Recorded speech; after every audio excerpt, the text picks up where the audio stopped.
Oh, good. Okay, so that's perfect. All right. So I think what we'll do is we'll get started, and obviously this is more of the introductory phase to explain what we're going to be sharing today. So today's mini conference is really a Kickstart event, which is about how to bring your sales forward, amplify your brand, and get your time back. And what we're going to be covering as part of that, we're going to be looking very much at the current state of affairs, and then very quickly move into where we are now and where we're going to be heading, as it were, and the opportunities that exist around that as well. Clearly, we know what's happened just in the last 4 weeks, but because things are moving so fast, it's absolutely amazing when you look at this, what's really happening. So, of course, we've got a bit of an extended lockdown. We've obviously got new strains of the virus, some a bit more virulent, some a lot more catching. Clearly, we've had this situation recently where, sadly, vaccines have been used as a bit of a political weapon as well. And at least on the UK side, and I think in a number of other countries as well, certainly the rollout is going ahead at a massive rate, which is good. And we've also seen massive changes in the US as well, because just in our last mini conference we ran, Trump was still very much in power. And I think it was just before all those difficulties, the storming of the is it the Senate? I can't remember, Senate or the House of Representatives, or whatever it's called. And but of course, in the last week or so, we've had the small investors taking on the Wall Street, and in fact, so much so that GameStop, which was on the brink of bankruptcy, literally on the brink of bankruptcy. Basically an army, literally armies of micro investors, small investors, all came together at once and decided to give the Wall Street a bit of a shock. And so much so that one of the brokers over in the US, I understand, has actually themselves gone bankrupt because their losses, because of the way they bet against the stocks, were so big they couldn't actually sustain it. And it was a ridiculous situation where GameStop, which, bearing in mind it was almost bankrupt, was temporarily valued at 40 billion US dollars. Now, I think it only lasted for a while, and of course, was it very interesting for micro investors for a very quick, short while. You could take a bit of a punt, but equally, it's also a massive bubble, and people can forget the real lives involved. And of course, a lot of people would also lost money if they weren't very careful. So that's just in the last few weeks. So just a lot to learn from that. And one thing we can be sure of is that 2021 is going to be a year like no other. This last year was a year of a considerable, a massive turmoil. And obviously, we've all had to make periods of massive change. And what I want to do is drill down that a little bit. Can I just ask a bit of a favor? Because I could see people are okay via YouTube, but I can't see any conversations coming from Facebook, Muriel. Can you just... Are people logging in on the Facebook side? Is anyone having difficulties on there? Well, I've got no comments on the Facebook page. Right. So whether or not anybody's entered via Facebook, I don't know. No, because we can see a lot of YouTubers coming in, as it were. But Muriel, can you see the video stream on Facebook? Yes, I can. You can. Okay. Those of you on Facebook, can you please just say hello in the chat, please, and just confirm that sound and video is okay? It seems to be all right, but just confirm, Muriel, are you on the Facebook page or the community group? No, I'm on the Facebook page and it's absolutely fine. Right. There's nothing coming through on the community. Right. Okay, that's absolutely fine. All right. So anyway, if anyone has joined us via Facebook, please do just say something in the chat so we know it's all good. It seems to be fine on our side and what we can see, but of course it's not actually the same as you see. So this graphic here is basically just highlighting the fact as well that it really is the decline of the dinosaurs. Now, some of those, obviously we forget there's real human beings behind all of this. Of course, we mustn't forget. But, you only need to look at, is it the Arcadia Group and BHS and things like that, how elements of retail have sort of disappeared. And Debenhams, another case of point, certainly in the UK. With what's obviously happened in this space, in many ways, over a period of 6-12 months, the decline that occurred in certain outlets has been accelerated by 5 or 10 years. So, it's led to massive disruption. Now, some of that could have been anticipated. For example, some of those big chains didn't adapt to the new world that we are facing even before pre-COVID. In other cases, of course, it's been a major victim of what's going on at the moment. But at the end of the day, it is going to be those people, those business owners and leaders which are nimble, which are going to be the ones that come through. And it's going to be very much the ascent of those that do adapt and change. And let's just look at a couple of obvious examples here. This was last year, ironically enough, actually it was March last year. It's almost a year to the month anyway of what was happening. And that was a street in Italy. That was my colleague and friend Alex traveling back from Italy as well. And you can see there, I think there was only 12 passengers on the plane. So obviously on aviation, it's had a massive impact, and obviously retail, as we know, in events.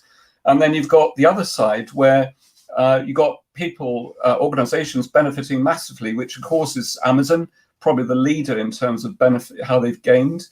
Google, Microsoft have made an absolute killing. I'm sorry to excuse the pun, I do apologize on this. Obviously, video broadcasting platforms such as Zoom and others. And then you've got lots of other surprises as well. So, for example, if you have to be selling log cabins or very elaborate garden sheds, a lot of people are working from home, so they're choosing to extend their living space so that they have got extra accommodation, to be able to live and work from. So then let's look at other businesses, people involved in DIY, roofers, any of those type of organizations have largely been able to adapt, and it's had little impact on them. Then look at other businesses which have been very severely affected. Let's look at Muriel's son Simon, runs a gymnasium, Muriel, doesn't he? And he's had to make some very big changes because he's a very smart guy and is a true entrepreneur. He has been able to reinvent himself, and fortunately a lot of his clients have stayed with him. It's just the way they deliver their service and their health training and all that, the fitness is had to change, at least in the short term. And this is something that Seth Godin, a very well-known international blogger and futurist, or whatever you choose to call him, this isn't a recent quote. This is actually said about 4 years ago. But it is really the case today. We all have to be very nimble-footed, adapt and change, and not just look at where we are now and where we might be in 2 or 3 months, but actually be caught out. We could well be caught out by things when they do come back, because in certain sectors, if, for example, you look at, I was going to say, pubs and restaurants and so on, the moment things start to open up, I think what we're going to see is a massive bounce. And the big challenge then is going to be about the quality of service delivery. You'll probably find that obviously social distancing will probably still have to be in place, so restrict their capacity, but also a lot of their staff will require retraining. They might have to recruit new staff. The kitchens probably won't work as well as they should. So you may go through this phase where customer service actually goes down the pan for a while whilst or businesses adapt and change. So we need to be ready for when things return as well. So in terms of today's agenda, we're going to be looking at how you can bring your sales forward, amplify your brand, and how you can leverage technology so that you can get your time back. And we'll be discussing as well about your ideal marketing mix and your product portfolio, how you can maximize sales links. We've got quite a big section on that because that's proving to be a very successful platform, especially if you're in the business space, or even if you're in the B2C space and you want to reach wholesalers or partners or resellers, really good, or for partnerships generally, LinkedIn's great. And then we'll also be discussing why Biz-Growth TimeMachine will transform your business. We're going to have a bit of fun around that. And we're also going to agree with an action plan today, or you'll walk away with something today. We'll be discussing a diagnostic tool we can put in place for your business. So fundamentally, if you adopt the methodologies we're sharing today, for every 100 cold people you're reaching out to, cold leads, potentially, if you do things right, where you could get 10 out of every 100 asking for more information or to have a sales-based conversation. Let's have who's this presentation for? Well, it is very much for CEOs and leaders who want their businesses to grow. It is for those who are open-minded, and it is also relevant for those leaders who value their time. And it's also very relevant for those who are aspirational. If you're very stuck in the old way of doing things, this may not be for you, this presentation today. Or if it is, we would just ask you to put all those thoughts to one side and just have a completely open mind today and see where that takes us. And of course, it's great to be able to have that. We've got a wise old owl, literally, Albert Einstein, who said this a while ago, but the definition of insanity is doing something over and over again, expecting a different result. And I don't know about you, but I think we're all guilty of this. We get into bad habits, or we actually get so focused on working in our business that we actually don't look over the top of it and say, how can we do things differently and be a lot smarter? What I'd very much like to encourage you to do is, again, to introduce yourselves in the chat. Tell us what you're really passionate about. Also, give us a bit of an indicator, what your core specialism is and your ideal clients. Also, indicate what you'd like out of today and ask bold questions. Obviously, it's not about self-promotion, so if you could avoid web links and things like that in there, it would be great. But please do that. We do love engagement. Good, I can see a few of you have actually joined by Facebook as well, so that's really good. Thank you for confirming that, by the way. It's always a little bit, it's always a bit worrying when one side goes a little bit quiet because you're not sure whether there's a bit of a problem, but it's all fine, which is good. This session today is broken into two parts. Obviously, it is a long session when you're in front of a computer. We all need to get up and move around and do all these type of good things. We will have a natural break at, it'd be roughly 3:15. It may be a bit earlier, a little bit later. We'll slightly change the order today as well, because because some of you already completed the diagnostic. So if you have, we'll work it so you have a little bit more time to yourself. So at around about between 3 and 3:30, we'll be taking a break for about 25 minutes, of which 10 minutes, if you haven't completed the diagnostic, you will have an opportunity to do that then. We are going to have the prize drawn. Actually, that slide, just realised a slight mistake in there. We've got some prizes at the end, but it's not dependent on completing the online questionnaire, because some of you have already done it. Okay. And I don't think it's going to happen so much today, but we did have a situation a few months ago where 4 people won the top prize, and the top prize was worth £5,000 a piece. Fortunately, it was all worked out fine, because we had made it clear if there was more than one winner, then we would actually go to tiebreaker questions, and we actually drew the prize on the Thursday. But today it's a little bit simpler. It's based around Amazon vouchers, but we're going to have lots of fun along the way to do interject. And just to reiterate, it's all about bringing yourselves forward today, amplifying your brand, and getting your time back. And around that part of it, if you follow the social selling blueprint, which is focused around your lead generation system, your prospect nurturing system, and your sales optimization systems, if you do things the right way alongside a really effective messaging process, you can create a predictable, repeatable system will give you consistent sales month in, month out. And I can explain how that happens a bit later. And the Amplify Your Brand part is really about looking at all these different parts of your business, okay, or what you may be doing or not doing at the moment. Of course, some of you may be doing some of these things, okay. The trouble is that people don't tend to think very strategically over it. So people might turn around and say, well, look, I'll create a piece of content, I'll put that on LinkedIn and Facebook or whatever, hope for a bit of traction. But in reality, and of course, it becomes a real grind as well, because you're creating a piece of content, putting it across multiple channels, great, big plus. But the downside of it is, how about all the other things you could be doing on the back of it? And how can you do it in such a way that you can build it into a process, but where you also use technology to really amplify and leverage everything you're doing? I'll be explaining a lot more about it. So chances are you're doing one or two of these things, but think strategically about how you can do all of this, or a large part of it, but do it in such a way that is not requiring extraordinary amounts of time, and are using the tools out there to give you the presence. And how you can get your time back, well, we've already talked about tools and systems. We'll explain as well how you can use the Biz-Growth TimeMachine, which literally, if you're running a campaign manually, would be taking 3 to 5 hours a day if you're doing it on the type of scale that to really get results, and how you can reduce that to 15 to 30 minutes a day using this special platform, and also very powerful targeting as well with all of this.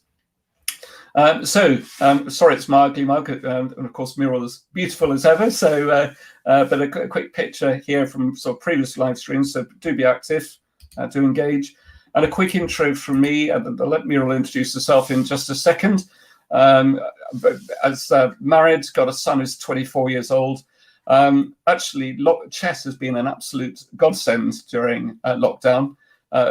Frustrating, Sam, our son, has got rather too good at it. So I still manage to give him a bit of a pasty on it every now and again. And that's a lovely dog called Gus. He's now 10 months old, and he uses his looks to try and get what he wants all the time. And he has great fun with the cat. The cat usually wins. It's all very friendly. Or it looks friendly. I'm not always sure it is. And this is a time when we were actually able to travel, which of course isn't now. Now, Muriel, just give us a bit of introduction about you, and it'd be great to hear. Okay. Hello, everybody who I haven't met before. I'm up in the Wirral. Recently moved up, I suppose, 11 months ago from the south. Absolutely loving it. And we'll love it even more when we can actually venture out and see a lot more of the area. I've got 3 boys, hubby John, 3 boys who I'm very, very proud of. They've all got their own business, so they're all very successful in their own right. And I really enjoy working with people and developing relationships, and really giving excellent customer service. That's what pleases me more than anything. Yeah, thank you very much, Muriel. And just an interesting case point, because it just to think about it laterally a little bit. Daniel in the middle there is very much into household maintenance improvements, Muriel, and office maintenance. Is that right? Yeah. Obviously, he's been able to adapt and change his business. Simon, who's on the left-hand side, he's the one that runs the gymnasium in the Croydon area, and he's had to reinvent. Jonathan, great guy. He used to have a reptile when he's in his teens, I remember to this day, and I think he's decided to take on the persona of a reptile as well. I'm sure he wouldn't mind me saying that, but he's runs a small business in Ibiza. He's traveled somewhere else now, Muriel, isn't he? He's actually in Tenerife at the moment. Yeah. So he's out there for a couple of months. So, but he's the good thing about your sons, Muriel, is that they don't allow anything to get in the way, do they? They just, if there's a problem that hits them, they'll find another way of doing things. So, and John, very importantly, the James Bond lookalike, or at least he likes to think he is. I wish. Exactly. But I'm very lucky because I've known Muriel for about 12, 14 years now, and as far as I'm concerned, she makes sure that everything happens behind the scenes, and things just work. So we've I think I won't go too much detail on this one part of it. The one thing I would say, though, is I really believe in what I class as the importance of circular relationships. So for people talk about win-win, and usually when someone says a win-win, that means win-lose, especially if it's a large company versus a smaller one. I actually believe with Business Growth Bureau, we basically more of a membership-based organization, and we're strategically very much like that, because that ties in with our overall brand values. All our members, whether they are fee-paying members or free members, everyone's really important to us. But also, if you think very importantly how you can add value to every relationship, whether they're a client, a prospect, whether a supplier, whether an associate, whether an investor, and you notice I even dropped the word supplier in there as well. If you make everyone feel good about that relationship, they want to see you succeed, and it's always about showing you care. So when people, these terrible times we've been going through at the moment, but at the end of the day, if you're continually in touch with your customers or prospects all the time, it's not always about selling, it's about building relationships. The fact is, you're there with consistency. People remember that, and that means a lot. The other thing is, sorry, I think I've actually accidentally gone back. Sorry, to apologise. This is one I was trying to grab. So there's a bit of an example. Of course, everything has to start with your team, the management, and your team as well. Okay, we're also very lucky because behind the scenes, we've got some very active supporters. So Chris Cooper's been helping me a lot over the last year. So we both got together a year ago in March, well, on like 11 months ago in March. And Chris has run a podcast now, Voice America, for the last 8 years. I said to Chris, I got to know him through LinkedIn. In fact, all three of those people, Chris, Karen, and Alex, got to know through LinkedIn. That's how the relationship started. And Chris has become a good friend, as well as Karen, Alex, and Barnaby. And Chris and I decided to start these live streams every Thursday as a way of giving back. And what's happened is that it's become now part of a weekly occurrence, and we've got some big contributors here today. In fact, we've got Susie May here, who's on this call today, and she's going to be on our Thursday live stream. So everyone say hello to Susie as well, because Susie loves encouragement, just like we like encouragement and everything else like that. And of course, we want to encourage you as well. And Karen Davies has a lot of experience of in acting as a management consultancy, but also with previous organizations such as Vistage. Alex Reardon, previously IBM, involved with, at his peak, I think he had 5,000 people reporting to him.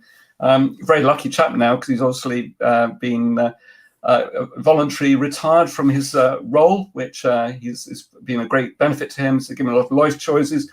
And Barnaby, well, those who know Barnaby, he stands out for all sorts of reasons, very energetic, very heavily into branding, marketing, and your overall value proposition. We're very blessed to have people like that. And we've got, it's just, we're just so pleased to be in this lucky space. And then moving on from there, what we want to be, want to help you to elevate your brand, bring yourselves forward, and leverage technology to give your time back. Very importantly, we want to make a difference, and the way that we do that is to show you how you can do the job once, to create the content and repurpose and amplify it many times, and provide you with a solution box to create a strong lead flow of opportunities month in, month out, and show you all the tools to leverage your entire marketing sales process. And now a bit of way of stats, which of course is very relevant. It's about sharing about some market insights, how this will impact your business. And I know a number of you have come back again today, which is great. We absolutely love that. Now, some of those who've been on the previous mini conferences may well be aware that we've shared these before, but it's well worth a reminder. So if you look at a company distribution in the UK, now the numbers in the US will be different, clearly, but the percentages actually are not that different. So, for example, if you look at one-person businesses in the UK, and this is only limited companies, okay, not sole traders, there's 3.2 million one-person businesses, okay, and that i.e. it means they've just got the sole director. There's one director who actually is the employee. If you were to include sole traders in that, that actually adds about another 4 million or so. So as you can see, when we say 74% of businesses in the UK are one-person businesses, that's actually considerably understating those numbers. Okay, then you've got another 1.2 million businesses, or 21%. So if in the US, take that figure as 21%, it's not going to be far off the mark, which employ between 2 and 10 businesses. So there's still small businesses now. Obviously, it doesn't mean so it can't be very successful. It can be very successful. And then you've got another 220,000 businesses, which actually employ between 11 and 50 people. So that means that 99% of businesses in the UK employ less than 50 people, or put it another way, 95%, 94% employ less than, get my maths right here, less than 10 people. So, and then the big corporates, which there's 6,500 of those in the UK, in fact, that's why it says 0%, because it's at some point 0.05% of, okay, might be part of the big corporates. Of course, the large corporates do tend to typically employ the half the workforce, so that's the other side of it. But the big thing to bear in mind with this is that when you get with micro businesses, they tend to be the first that's impacted by what's going on in the wider economy. But they also tend to be the first to come back again as the market returns. So this is a fantastic opportunity for small businesses, especially if you can adapt and change.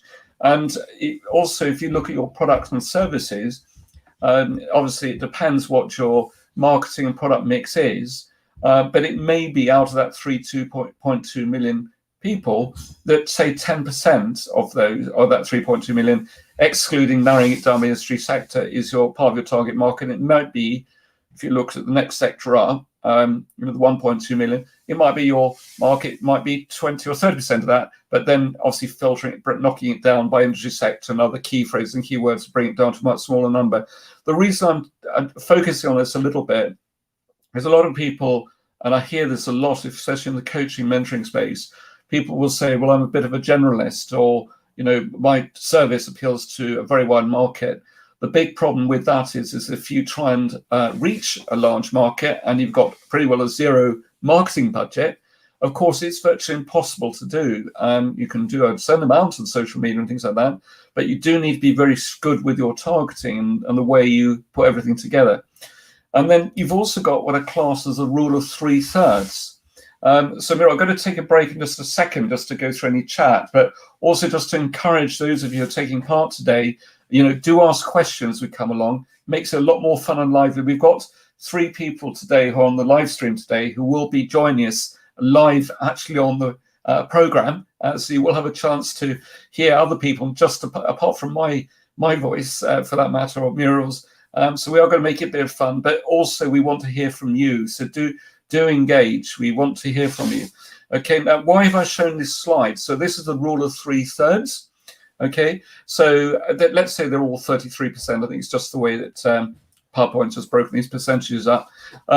Why is this important? Well, if you're a coach, trainer, mentor, consultant, or someone in the professional services space, largely selling time for money, a lot of people have a perception that there's 260 working days in a year, which of course is true. If you then knock off holidays and sickness and study and all sorts of other things, that brings it down to, say, 220 working days in a year. Okay. Now, in real terms, if you are about a third of your time is billable time, the other third of your time is prospecting, putting together proposals, and the other period of time is perhaps on training and self-development, but also void periods. What you need to do is take that 220 and divide it by 3, and that gives you 70 working days in a year. So let's say you wanted to make £100,000 a year, or dollars, doesn't really matter. Then what you need to do is divide that 100,000 by 70, not by 220. Okay.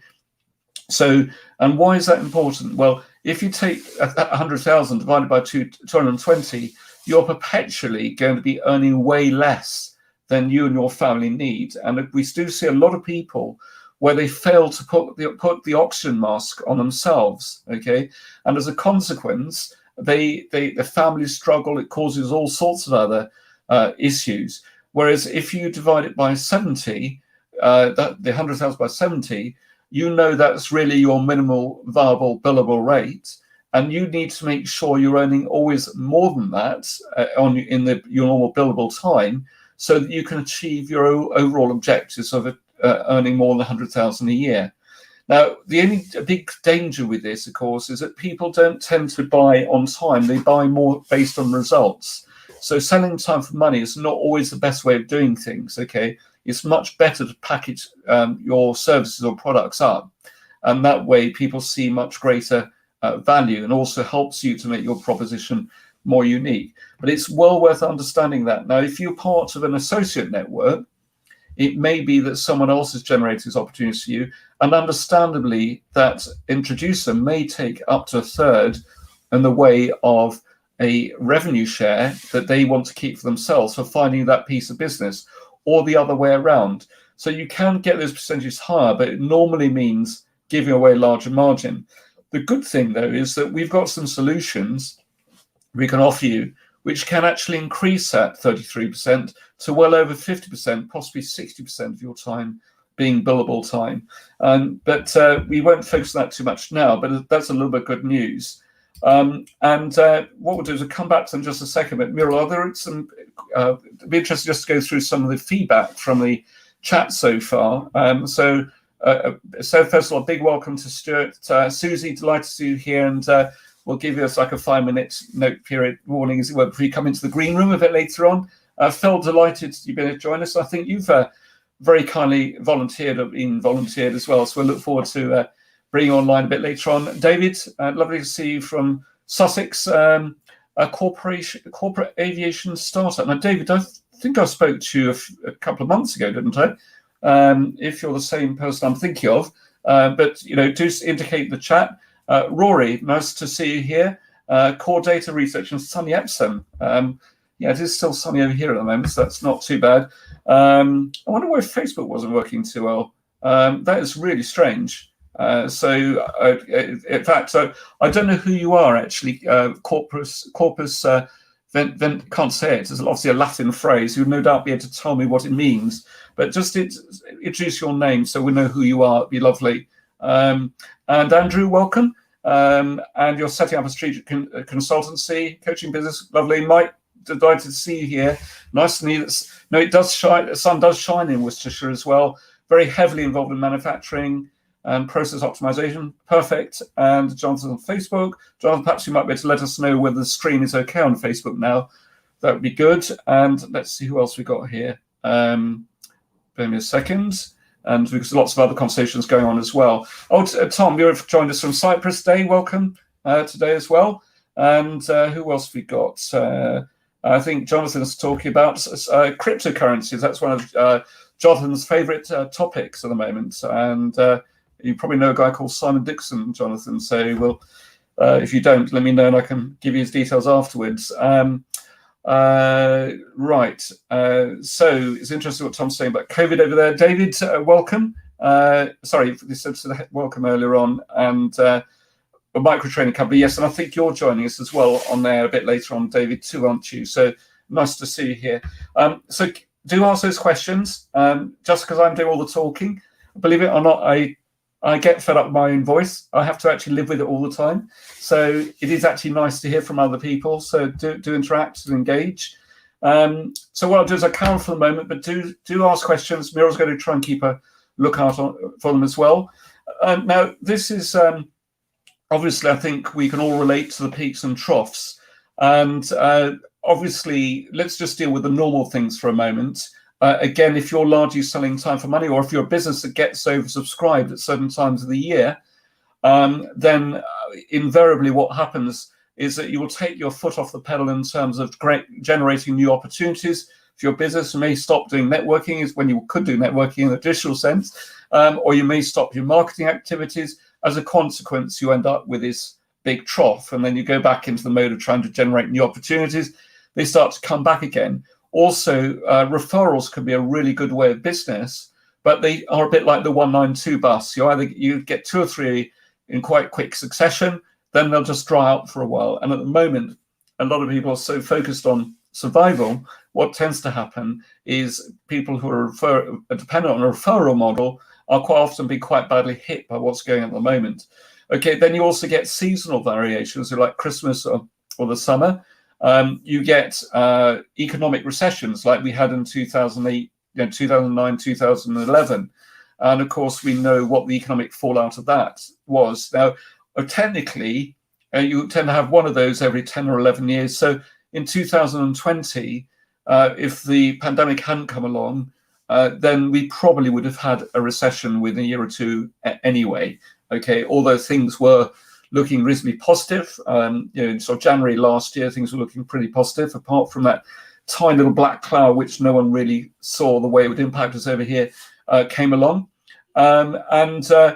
Also, it's so important to be prepared for the unexpected. So with that, what strategies have you put in place to give your business resilience? Okay. Now, a lot of people last year, and I'm hoping people have gone way beyond this now, very much went into themselves. It was almost like a rabbit in the headlight syndrome. So what happened is they went back to what I class as perceived safety. And actually what they were doing was dramatically increasing the risks of failure to their business. So, and of course, it's that reptilian part of our brain playing tricks on us. Of course, that was designed, where we had to actually fight for our food and everything else, win with it. So in reality, take the view you should always be looking outwards. It doesn't matter if you're in the middle of a recession or not, or a pandemic. You should always be looking outwards and be looking at how you can serve customers better, your existing customers better, and how you can engage with your potential prospects as well. And currently, of course, I think a number of people may have adapted their model. What you've also got to be prepared to is to adapt your model into the new world. And Susie is going to be having a great conversation with us on the Thursday live stream, about what's happening in the events and hospitality space. And, is the future hybrid? And there'll be a lot of discussion around that. So just think about some of those points for your business. And let's also look at the social selling blueprint just for a moment. Now, we will drill down this a little bit more detail a bit later on. But invariably, what you find, you can just about see my mouse pointer, I think. But if I look at this, you look at the sales optimization part. If your business, you may be very comfortable with the whole sales process. So when you get an opportunity come through, you might be very good at closing those opportunities down. Equally, if you're on the soft skills basis, say you're more of a life coach, the trouble is life coaches particularly tend to have a great desire to be liked. Okay, and actually I think that's all within us generally. I think we all like to be liked. The difficulty is that it's always about having your business in mind at the same time, because at the end of the day, you can't then put the oxygen mask on yourself. So, and people who have a great desire to be liked sometimes really struggle in actually closing those deals down, because they almost feel that sales is like a dirty word. Okay, Zig Ziglar, and I must admit I don't follow a lot of his stuff, but he describes sales as being like the honourable profession. Because at the end of the day, if we don't focus on the sales in our business, we can't be here to support and help others. Okay, but the good news is a lot of you are perhaps a bit stronger on this third cog over here. What we're finding though is these two cogs here, the lead generation system, prospect nurturing system, are the parts that most people struggle with. So what's the good thing is, on the positive side, is there is a lot you can do to really improve the lead flow of opportunities coming through. And we'll be discovering a lot more about this as part of today's session.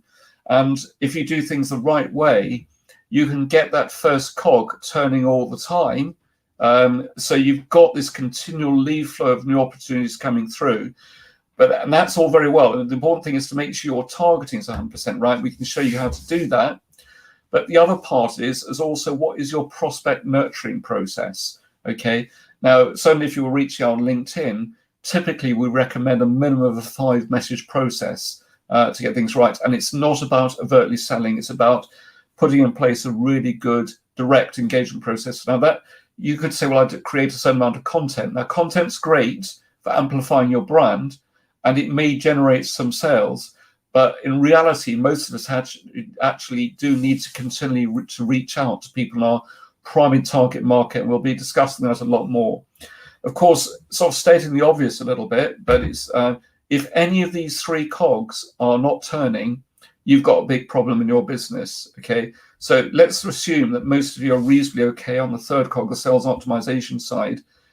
If 1 or 2, so lead generation system or prospect nurturing system are not creating predictable lead flow of new opportunities coming through in, day out, which are generating that interest in the sales-based conversation, your business is always going to struggle. Even when things are going well, your business will never be performing anywhere near its best. And then let's look at this as well. And our BDMs, for those of you a bit less familiar, stands for Business Development Managers. This is probably, I was going to say this is more appropriate for medium-sized organizations, but actually it's really important for one-person business as well. Because if it's a one-person business, you almost invariably have to do a lot of this work yourself. What is the real cost to your business of continually trying to reach out to cold prospects? So if you add those two together, that's 65% of that person's time. Now, if you're the sole director of the business, that is really hurting you big time, because you're not able to focus on delivery. That's perhaps what pays the bills. And also, if you've got a team of business development managers, if you're not making this much easier for them, you're going to find you're going to have really high staff churn. Those people won't stay with you. To get a business development manager who's really well trained can take up to 6 months. they also tend to be some of your most expensive resource. And if they go and leave, then you've got to start all over again. So this is a very, very bad model. Now, what most medium-sized companies will tend to do, and even if you're a micro business, you need to do as well, is even if you're a one-person business, have a really good virtual PA, someone who can be there behind the scenes supporting you. So you can do that, but also put in place strategies to create those new opportunities coming through. And that way you can then start to focus on what's really important in your business. If you're a medium-sized business, then you would have a business development manager, then you'd have like an assistant working with the business development manager. I think they call them in the US sales support reps and sales development reps. I forget the American terminologies. But the principles of that are really sound, because you don't want your most expensive resource working on cold opportunities at the time. They need to be working on ones where they can be the most effective closing down. So if you get your model on the right-hand side working well, then you're increasing 65% in total. And the big benefit with that is, of course, is that your business development managers will be going way over target. They're earning more money. They're happy, content. They're really enjoying the roles. You get much less in the way of staff churn, a lot less in the way of recruitment costs. So you potentially got a more viable business, a much more viable business. And interestingly enough, we're discussing things with a firm in London, which is owned by a US operation, which operates in, I think, 31 countries throughout the world. And they've got a team of 7 business development managers, and we're actually potentially about to put in a solution into them, because they recognize how much positive impact that's going to have on them and their business. And obviously that's not just going to be working in the UK, it'll be working in other territories as well. And if we look at LinkedIn profiles as a case in point, we estimate, looking at over 2,000 profiles, 75% of LinkedIn profiles are very poorly optimized. Okay, now that seems like a staggering statistic. You've then got another 17% which are semi-optimized and 8% which are properly optimized. Now, is this your fault? Well, probably not. Okay, and the reason we say it's probably not your fault is that LinkedIn want you to design your profile to look like a glorified CV. Okay, if you want to use LinkedIn as a serious business tool to find clients, you need to optimize your profile completely differently. Okay, and that's really important. I'll explain a lot more about that a bit later on. The other part as well is, if you were to look at our case in point, now we've got a very large email list. We've got 58,000 businesses in our email list, and obviously predominantly individuals, as you would expect. So only 25% of our business comes from email, 5% Facebook, Instagram, but we're very careful over that. We only use those mainly for retargeting, which is much lower cost. But you need to have other things in place to make that work really well. Referrals, obviously, now that would normally be a much higher percentage, because the other parts are working so well. Referrals, the percentage is lower, but that's because the LinkedIn part and the email part is obviously working well. So, for example, 61% of the new opportunities that come through to us are from LinkedIn. That's either through partnerships, sales, access to resellers, associates, whatever it may be. And I think a number of you today have actually joined us because we've been in contact through LinkedIn.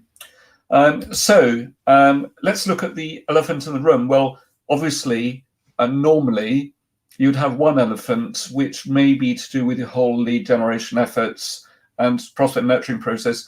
Of course, we've got another massive one at the moment, which I think all of us are trying to work our way around. And I won't state the bleeding obvious as far as that is concerned.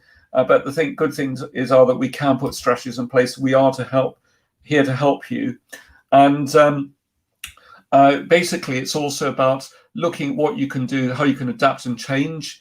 Very importantly, defy the reptilian part of your brain, put that to one side, allow the logical part of your brain to come to the fore, and don't go into your cave, look outwards. And it's especially important now because obviously we've got a few uncertainties at the moment, especially with this new strain of the virus. And on the plus side, certainly in the UK, the vaccination rollout is going very well, which is good. Now, let's just say that parts of the hospitality sector start to open up around about May, June time. Other businesses may well start to open up around about April, whenever that is.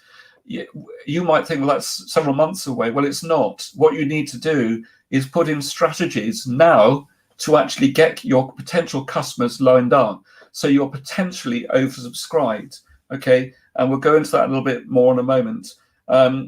Keep on speaking to your customers, prospects, and advocates, but remember, cash flow is king. Obviously, no business, a business, you could be losing money, but of course, if you've got a problem with cash, then that is the real issue, because that's, no one wants to be running out of money when you're running a business. And then you've got good money versus bad money. You might perceive a marketing cost as bad money to spend, when your perception might be you should hoard it all away and keep it safe. When in real terms, that can be really investing in new equipment to help your business grow, other assets in your business which are going to help to leverage growth moving forwards. Investments in marketing or sales is an investment. Don't see that it is a cost as far as an accountant is concerned, but it is also an investment, because without investing in your efforts around that, you're going to be riding not even the back of the wave, you're going to be falling behind the wave. Okay, and this is a real opportunity that the smaller businesses now can really fight back against some of these larger corporate conglomerates out there, where they are gaining at everyone else's expense. So, do see this as an opportunity. Do invest in your business and be prepared to ride the wave as it returns. So we're going to be bringing Susie. So if you'd be ready in a little while, Susie. Muriel, you've got have you shared a link with Susie? I think I did that yesterday, didn't I? No, I emailed the links to the 3 people that are joining us.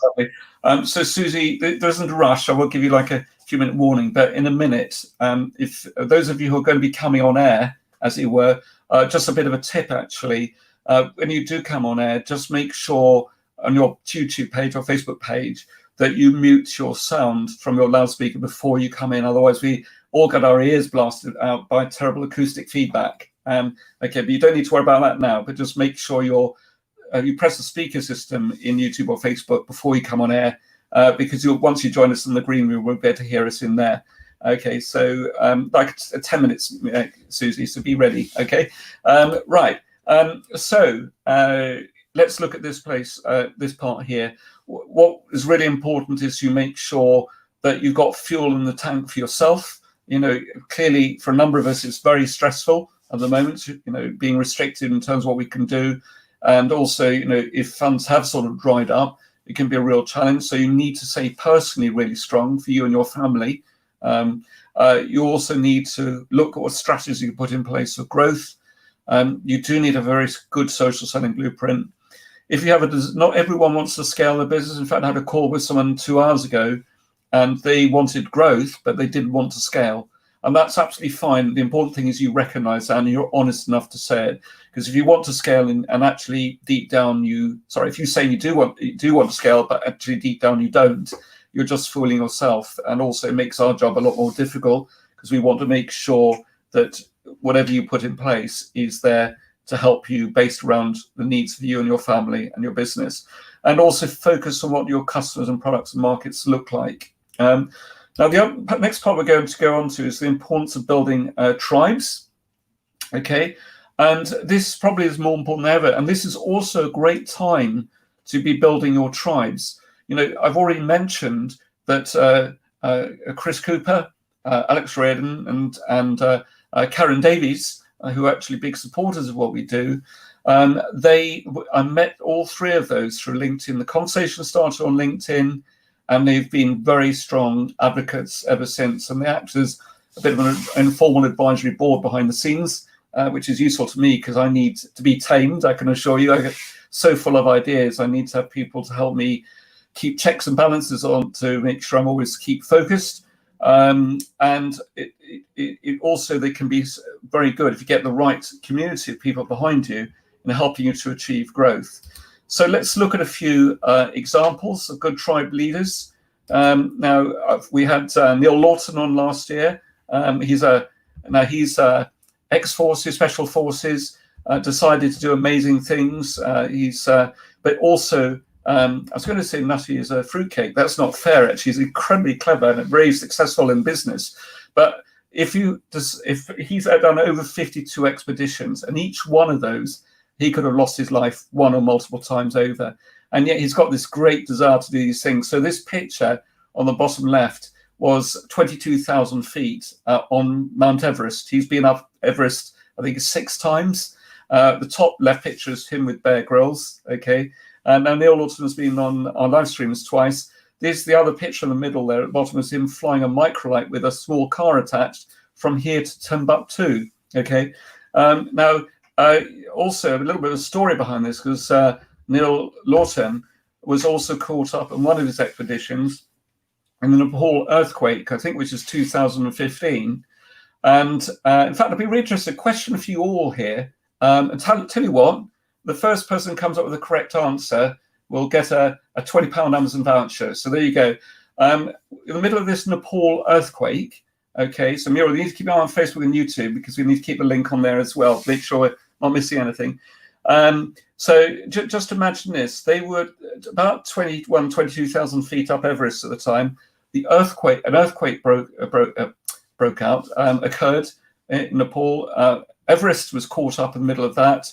And of course, at the time, you know, your immediate thing is, God, am I going to just fall off the edge here? Is a boulder going to fall on me? What's going to happen? So a bit of a question.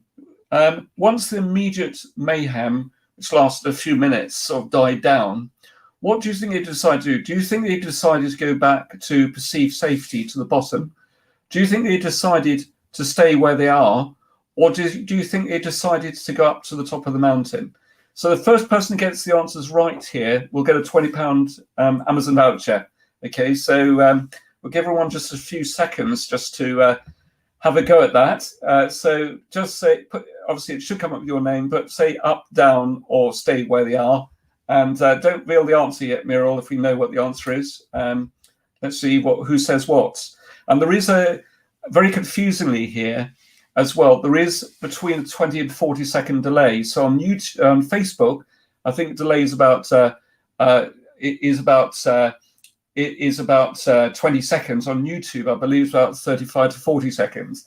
So this is why we have to actually monitor the feeds to see who actually really has won the prize. Now, a few people have been a bit vague with their response. So some people have said carry on, for example.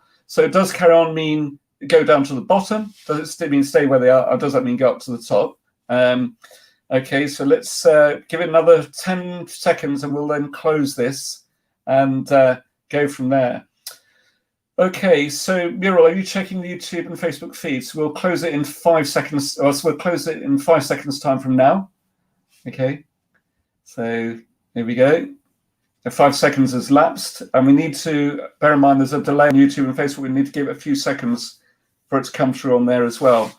So, Muriel, out of everyone who's given the correct answer, who is the first? Well, are people that have won before allowed to win again, did you say? They can, but they can't win another competition as part of today. So they right, can, okay. Yeah. Well, there's one overall winner, which was Stuart Honey. He's put go up. That came through first, definitely. Another one that came through at the same time said stay, so that was actually wrong. So yeah. Okay. Stuart, you're a lucky fellow. You've obviously got real luck on your side. I should make sure I follow you, actually. So very well done. So Stuart Honey is the winner of that. So let's see who else have got that. I think Thomas, in fact, there's 2 Thomases here today, Thomas Eccles and Thomas Brown. You both said Karen, I think that meant go up. Also, who else? Mike Gee said go up to the top. Yeah, Susie said, yeah, good, excellent. Well, I think I gave you a few clues, because you can tell someone like Neil Lawton is not a quitter. So that doesn't fall into his vocabulary. So thank you very much for that. So Muriel, you made a note, haven't you? Yeah. And Stuart, if you could very kindly confirm your Amazon email address, not your normal email address. Otherwise, we might send the Amazon voucher to the wrong person. Yeah, just send that to me. Email it to me, please, Stuart. Yeah, just make sure there's no mistakes on our side. Now, a few other things. Very ordinary people doing extraordinary things. Well, who would have believed that the sea shanty song would have become a worldwide phenomenon? So absolutely phenomenal. And of course, he's now quit. Nathan's now quit his job as a postman. But also look what happened here. People then riding, some of these people may, of course, sought his approval. I'm sure they probably would have done so. But of course, you never know in the world of YouTube. But what happens, you've got other people joining in on the act as well. And then even to the extent that Gary Barlow and sorry, I've forgotten the name of the other artists as well, that they created their own version. So you find even major artists will come on the back, be riding on the wave of some of these other people. Now, obviously, part of it could be seen in a very nice way. They're here to support Nathan. The other way of doing it is probably a way of saying, as our son very aptly put it, that it's also to make sure that they appear relevant as well. So hopefully I'm not going to get shouted down by any Gary Barlow fans, but anyway. So an ordinary person just effectively developing their own tribe. And I believe he's signed a record deal. Is it with Polydor? I'm not sure. But anyway. And an ordinary person doing amazing things as well. Now, I'm not particularly into cycling, as you can tell by my body shape. But I do actually, our son's very heavily into it. Some other people I know. Danny McCaskill, I can't say the name right. If you find him on YouTube, actually, Neil, can you grab those links? Can you grab them for me? Will you allow you to do it? Actually, I don't think it will. If you look him up on YouTube, it's the most amazing stunt that he did on the Isle of Skye. Amazing. You was just watch. It's 5-6 minutes of high adrenaline fun. There's also another really good YouTube with this with a chap, the same person, but it's more of a bit of a story as well of someone else who did something very amazing, but just an ordinary person doing something amazing. So they end up by getting massive followings. Now, of course, most of us will never get to those dizzy heights, but it doesn't mean to say that in our own way we can't make a difference. And the good thing is, if you've got a tribe, now in our case, we've got our membership community, you've got our clients and all these other good things and supporters. So in effect, you've got people who are very keen to support you and follow you, and equally the other way around. We like to support our members and clients. In which case, that makes it so much easier when you're using social media, creating content, or running sort of video conferences or webinars and podcasts and so on. Something that's very important to consider, though, with all these things, is that if something is free, then you are the asset and the commodity, okay? Now just really think about what I'm saying there. On Facebook and Instagram and so on, why is it that Facebook and Instagram and so on, they give us these fantastic platforms for free, okay? And the reason is, which is fairly obvious when you think about it, is because they make a lot of money out of advertising revenue, okay? So we are the commodity. So we're the asset and the commodity, okay? And equally, if you're going to get your message out there, you either invest your time or you invest money, or both, okay? So if you want to just purely invest time, you can do that yourself. And if you don't value your time, of course, that's not going to cost you any money or very little money. If you invest money, then you can afford to do lots of other things, which will really create a whole new lead flow of opportunities through. Or if you can do both, even better. And now the good news of what I'm talking about here today, you don't need to spend any money on any form of pay-per-click or anything else like that. So you're not making these platforms any richer than they already are, let's put it that way. So that's just something very, very important just to bear in mind. And so it really is about leveraging your marketing and sales efforts and doing things in such a way that you get your time back. So I think what we'll do is we'll bring Susie. Could you just be ready to come into the live stream? If you could click that link, please. And we'll bring you in for 5 minutes or so just for a quick chat, and then we'll just come in from there. So in fact, let's do that now, because I think Susie's camera's not quite there yet. We'll come back to you. Stay in the green room, Susie, and we'll bring you in just a moment or two. The crucial thing is to make sure you've got a balanced product portfolio, that you've got your marketing mix right, and also your social selling blueprint. So around this, make sure with your products that your product pricing is right, You research the market. Now, a lot of people will spend a lot of money on research. That can be good, but some of the best R&D you can do is actually go out to your existing customers and ask what they want, okay?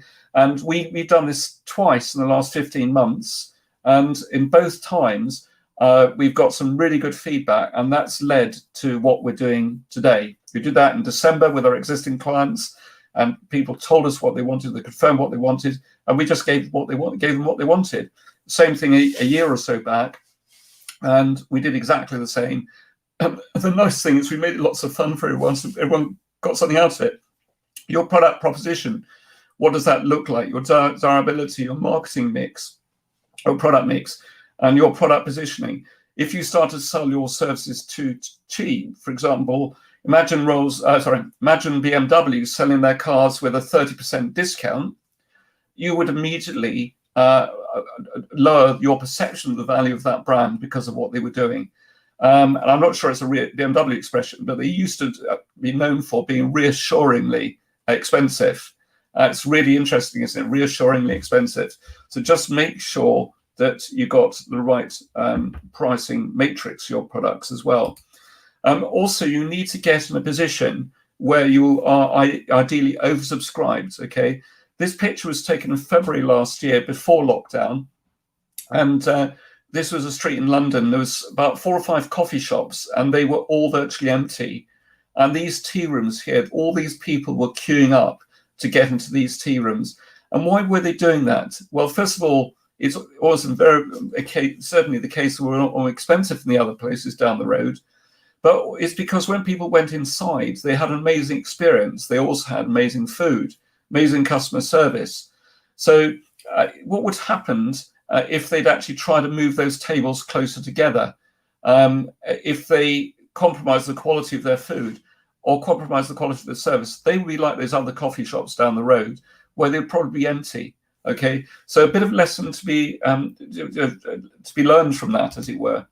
Okay, and then if you look at your balanced product portfolio, you need to really have a product for prospects, which is your free proposition.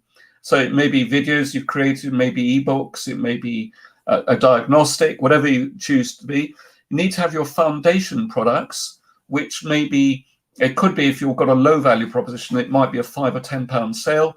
If you've got a high value proposition, a product, foundation products could be like an £800 or £2,000 sale, or even up to £10,000 could be a foundation product. You need to then have your core products, which are the ones which are your cash cow, that basically ensure you've got a good business. And that could be, I'm making this up again, but it could be a £1,000 product. It could equally be a £50,000 product or a £250,000 product. Whatever your model is, you'll know which ones are the core ones, okay? And and then you need to have products which are suitable for upsell, cross-sell, okay? Now, we give a lot of value away for free, like today, because first of all, we love doing that, and we love engaging with people, and it's our way of paying it forward. But not surprisingly, a number of people then become customers with us because they want to work with us, which is really nice. So this just think about your awareness in the marketplace, your ideal clients, your competition, your differentiation, and your company positioning, and also what your marketing mix looks like and your social selling blueprint. Okay, really important to understand that. We'll be covering that a bit later on.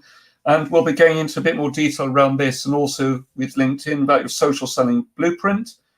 And just a couple of quick case studies. This lovely lady, Claire Barrows, in working with us, she runs a call center in the Southborough, Tunbridge Wells area.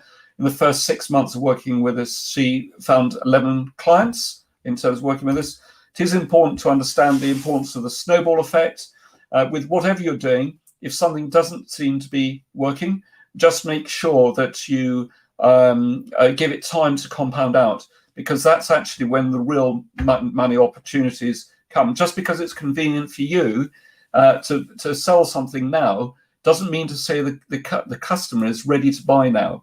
And that's important to understand. They can become really good customers a bit later down the line. That really big example, that large client's about to come on board with for their 7 business development managers. That's been a 4-year conversation. Now, it isn't normally that long, But the reason was his circumstances weren't right 4 years ago. In fact, I won't go to the long story of it because that's much more involved. But he actually sold his business about 2 years ago and made a lot of money out of that. Decided in the end to go back into business about a year or so later. And it's through that organization that, all being well, they're going to come on board as clients over the next few days. So just worth bearing in mind, play the long game, okay? Michael Romling, now initially this was when we were offering a more of a done with you service. We employed a lot of people behind the scenes to provide this. He originally invested 20k with us. This is a little while ago, got £160,000 back. And then very smartly, what he did, he bought in a virtual assistant because it's a one-person business. To this day, he still doesn't have a website because he doesn't need it. He's got a really good reputation, and with finding through LinkedIn, he's getting a really strong return investment. But he was very systematic in the way he worked with us, and also very good in the way he interacted with clients. So people, when they got time with him, felt their time was highly valued, and this unique expertise made a massive difference. Also, Adam Molson, Form 3, got a massive return investment. Now, their core products,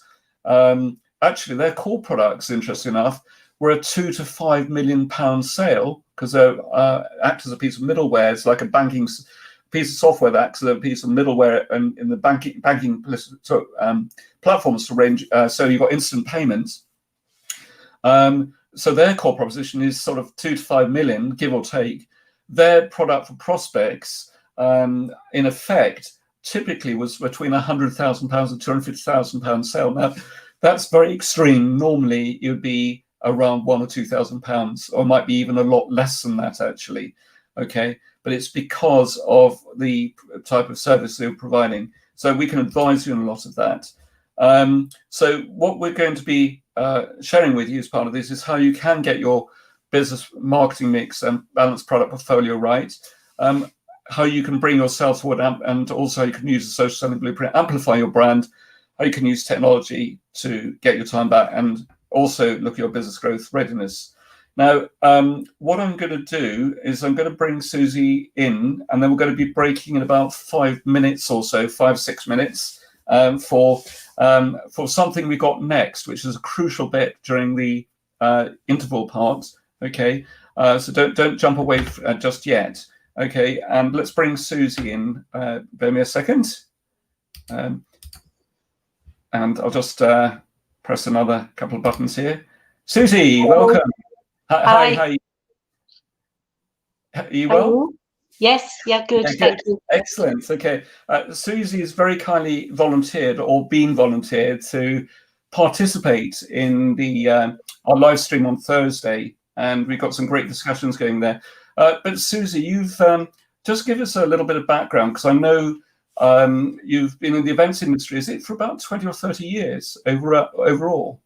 More than that, yes, but I'm not going to say precisely because, yeah, it's a long, long time. And I have seen it change so dramatically, and I've seen it grown massively. And interesting what you were talking about, the value proposition and pricing, because that's something that certainly the commercial conference world, yes, has really wrangled with, I would say. And, some have been very sort of hardcore. There is a strong value proposition. We will maintain prices. Others have come in and said, no, you've got to give this away for free. So they've either increased revenue streams or they've changed them, in some cases quite drastically.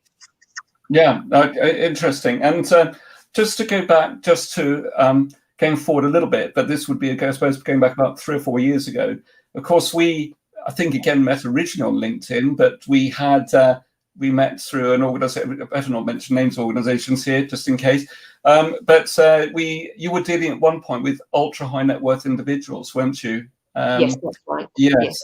And can you just, obviously, from an emotional point of view, with ultra high net worth individuals, I think we were talking about people here worth more than 120, 130 million, weren't we? Yes, they were family businesses which had a turnover in excess of 100 million, or they had wealth of that level, and their family offices. So they were their very much trusted right-hand person, so to speak, very heavily involved with either with the businesses, or in many cases they'd sold the businesses on, so they were really running an investment office as such. So yes, we met through that, and we were very much involved in providing education, providing insight, providing, and in many cases directly, investment opportunities, interestingly. So yeah, that was a very it's a very interesting world, fascinating people. The ones who were coming to the conferences and they were paying to attend, or they were members, obviously always, again, going back to the point you made, always keeping an open mind, always wanting to learn. And they really didn't mind the format or how they learned, whether technology was involved or not. They just wanted to keep their their radar alert and stay in touch with what was going on in the world, and they could be macro trends, they could be issues around new technologies, disruption, anything. They were fascinated to know, so that they could make plans to, if not grow their wealth, certainly preserve it for future generations. And I think that you managed to set an environment up for them, which was like a very safe environment as well, didn't you? Because obviously you had to respect the confidentiality of everyone there, but also a lot of those people became good friends through what you put together for them, in a sense. Yes, yes, no, absolutely. And in a lot of cases, it was wonderful to see for them to see the emotional side, that they could be with others who were the same as them. So it was an interesting marketing challenge for me, and it was certainly something that because you could only have people who qualified in the room, so it was a case of keeping some people out of the room. So there was either a pay to play if they were bringing investment opportunities, or they were paying to attend to learn. But it was very much a trusted, it was called a safe haven, essentially. And really for the attendees, they wanted to be with like-minded people. And it was our job to be very careful in that. So coming from a very much a marketing background, where I just wanted to sell tickets, anyone who wanted to know, it was very inclusive to a very exclusive, where we wanted to sell tickets. Still, we had to do that. That was a challenge, but they had to qualify, which made things, you would have to ask them very difficult questions sometimes, and understand, and even people who were on the buy side invariably had something also to sell. Everyone has something to sell, it seems, in life. So yeah, it could be a challenge, but it was fascinating. Yeah, no, lovely. Now, interesting enough, I was interested just to show Susie's depth and breadth of experience, but so the seed of thought with everyone here today. But also, Susie, you went on and helped some other organisations since. And I think I'm correct in saying you organised a massive event in February last year, didn't you? You were one of the chief organisers. Yes. Right. Yes. We did a huge show at Excel for 10,000 people, Wow. and it was right on the cusp of everything being closed down. And although it was the most incredible show, it went so well. And we'd had some real problems. We'd had a sister event in the Middle East, in Dubai, and they had a freak storm, floods. So they'd had all sorts of crises. But we sailed through the London one, but I couldn't relax until 2 weeks afterwards, because although it got a lot of good press and it was good for the organization, it's a major software company in the US, there was still the concern around anyone sort of claiming they got the virus as a consequence of being there. They had people registered to attend from China, and they were going to then refuse them entrance at the door. So having to sort of intervene and say, well, should we just try not to let them get on the plane in the first place if you're going to be doing that? So yeah, it was just on that sort of cusp. And as I say, there were 10,000 people there. They it didn't impact, but then 2-3 weeks later, everything was shut down. Yeah. Oh, wow. Yeah. In fact, I know we've got someone, I won't mention his name again because it's said in private. We've got someone on this call today, this session today, who I think will be very interested to hear what you've got to say on Thursday. So for those of you, it's just a little bit of a taster today, actually, because Susie, you say, is going to be on our live stream on Thursday. And I think all of you who are wanting to actually look at how you can take what your existing business, some of the insights that Susie will share on Thursday will be some great learning for that. Okay, so do engage as part of that. I'm very grateful, Susie, for you volunteering or being volunteered to take part both today briefly and also on Thursday. I just want to give another shout out as well, because there's a guy here. Hopefully he's still with us today. Is Thomas Eccles with us today? If you are still Thomas, do say yes in the chat. Thomas Eccles was actually on our, I think it was mini conference last month, Mira, wasn't it? Do you mean Michael? Michael Eccles? No, it's Thomas. Thomas, you're up in Scotland. I spoke to you. If I got this right, are you still with us, Thomas? Just say yes in the chat if you are. Okay, we'll pick up on it in just a minute. Anyway, I won't go there. Susie, if it's all right, if I could ask you very kindly, we'll return you back to the stream. You just need to go back to where you were. As just turn your loudspeaker on, you'll be back again. But lovely. Well, thank you, Susie. We'll see you on Thursday, the rest of the afternoon. Yes, thank you. Right. So we'll carry on with the. I think either Thomas is half asleep or has decided to go very shy. So if it's the same Thomas I'm thinking of. But let's just go back where we were a second ago, and then we'll have a bit of a break in just a few moments. Okay, so we're just moving on a little bit from here as well. We've already explained we're actually here to support you in your sales, bring your sales forward, amplifying your brand, and getting your time back. And what I would just say with all of this, now some of the things we're going to share, especially in the second session, it's going to be a lot of information we're going to share. And don't worry if you find you can't keep up with everything here today, because first of all, we'll always happily work with you and try and help you. But what we want to do today is to sow lots of seeds of thoughts in your mind, get some top tips, and then walk away feeling invigorated in terms of what you can do next. And we've also got a way of making sure too that you perhaps can benefit in other ways. Now, actually, what I should have done is shown this slide just a moment ago to introduce Susie properly, but that is Susie. And what we've got a coffee break coming up in 10 minutes. Some of these I'll just go through a little bit quickly, because I just want to make sure we stick roughly to time. Obviously, we mentioned earlier on, with everything we're going to share today, you don't need to do any pay-per-click whatsoever. And we're going to explain as part of the next session as well why LinkedIn should feature very highly in your terms of increasing your lead flow of opportunities, and also some LinkedIn advanced techniques as part of that as well. And sorry, I think I've clicked the same slide twice. And also we're going to be discussing about the importance of segmentation and thinking about the ideal avatars of your clients. And moving on from that, how you can avoid pay-per-click, so you literally don't have to spend any money on LinkedIn, Google, Facebook, Instagram, YouTube, Twitter, for example, to actually generate sales success. If you were going to use LinkedIn as a tool, we do recommend LinkedIn Sales Navigator. Premium does sort of work, but it's nothing like as good. Okay. The important thing is that you can keep all your hard-earned cash, as far as that's concerned, in your own pockets, so you can afford to invest in your business. And obviously, because you're not having to do that, it's potentially saving large amounts of money, so it's not going down the drain. And these are some of the examples of what you can do for free or almost free, and other examples where they're potentially chargeable items. Now, obviously, some of these things appear twice for obvious reasons. And there is also one or two things which you wouldn't expect to see there. So, for example, lumpy mail through the post is so unfashionable. It's almost fashionable.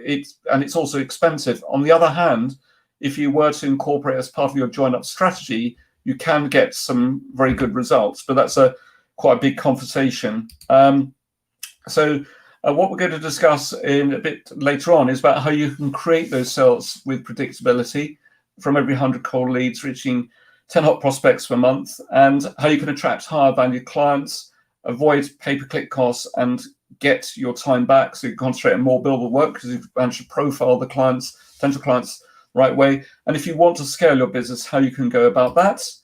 And on LinkedIn, there are around about 675 million users on LinkedIn worldwide, of which about 25 million are in the UK. It is the #1 business professional social network. I think Facebook's got 2 billion users worldwide, but then it's equally better in the B2C space, generally speaking. The average person on LinkedIn tends to earn way above the country's national average wage. So you're reaching potentially the right people. And 80% of businesses who say they use social media on, say that they actually, and then the B2B space get their leads from LinkedIn. It can work well in the B2C space, but it works better because where someone's got a higher value product or service to sell. So, or if you wanted to form partnerships with resellers, wholesalers, associates, whatever it may be. And the reason why it does still work in that space is we're all individual consumers. So we may run a company, but we still perhaps get married. We still have perhaps need to organize wakes or, wrap parties, whatever it may be. So it can be a great marketplace, even if you're on a more domestic products. And also the reach is vast. So, for example, the average number of LinkedIn connections that someone had about a year ago was about 400 connections. So if you look at your own number of connections and take your first level connections, which I'm making this up, is say 500. If you multiply that by 400 and then 400 again, that will give you an estimate of your overall reach on LinkedIn. Now, LinkedIn will only ever give you a tiny percentage of that when you do the search, but there are ways you can get to those real golden nuggets. You'll be learning some of that a little bit later on. Engagement is certainly higher than ever. And we also, a bit of a summary of what we've covered so far, and we'll be focusing on these other areas as part of the second session. And we'll make sure all that's covered off. And we've already had one lucky winner for that. We'll have some more chance for that later on. And as part of this, there's going to be no hard sell or anything like this today. In effect, we're sort of pre-announcing this right now. So we're being very transparent about it. Now, several of you have actually already completed the sales and marketing diagnostic health check. And for those of you who have, you don't need to complete it again, okay? And this is one of the reasons we brought this forward, because we thought if you've done it again, then you can have a slight extended break, okay?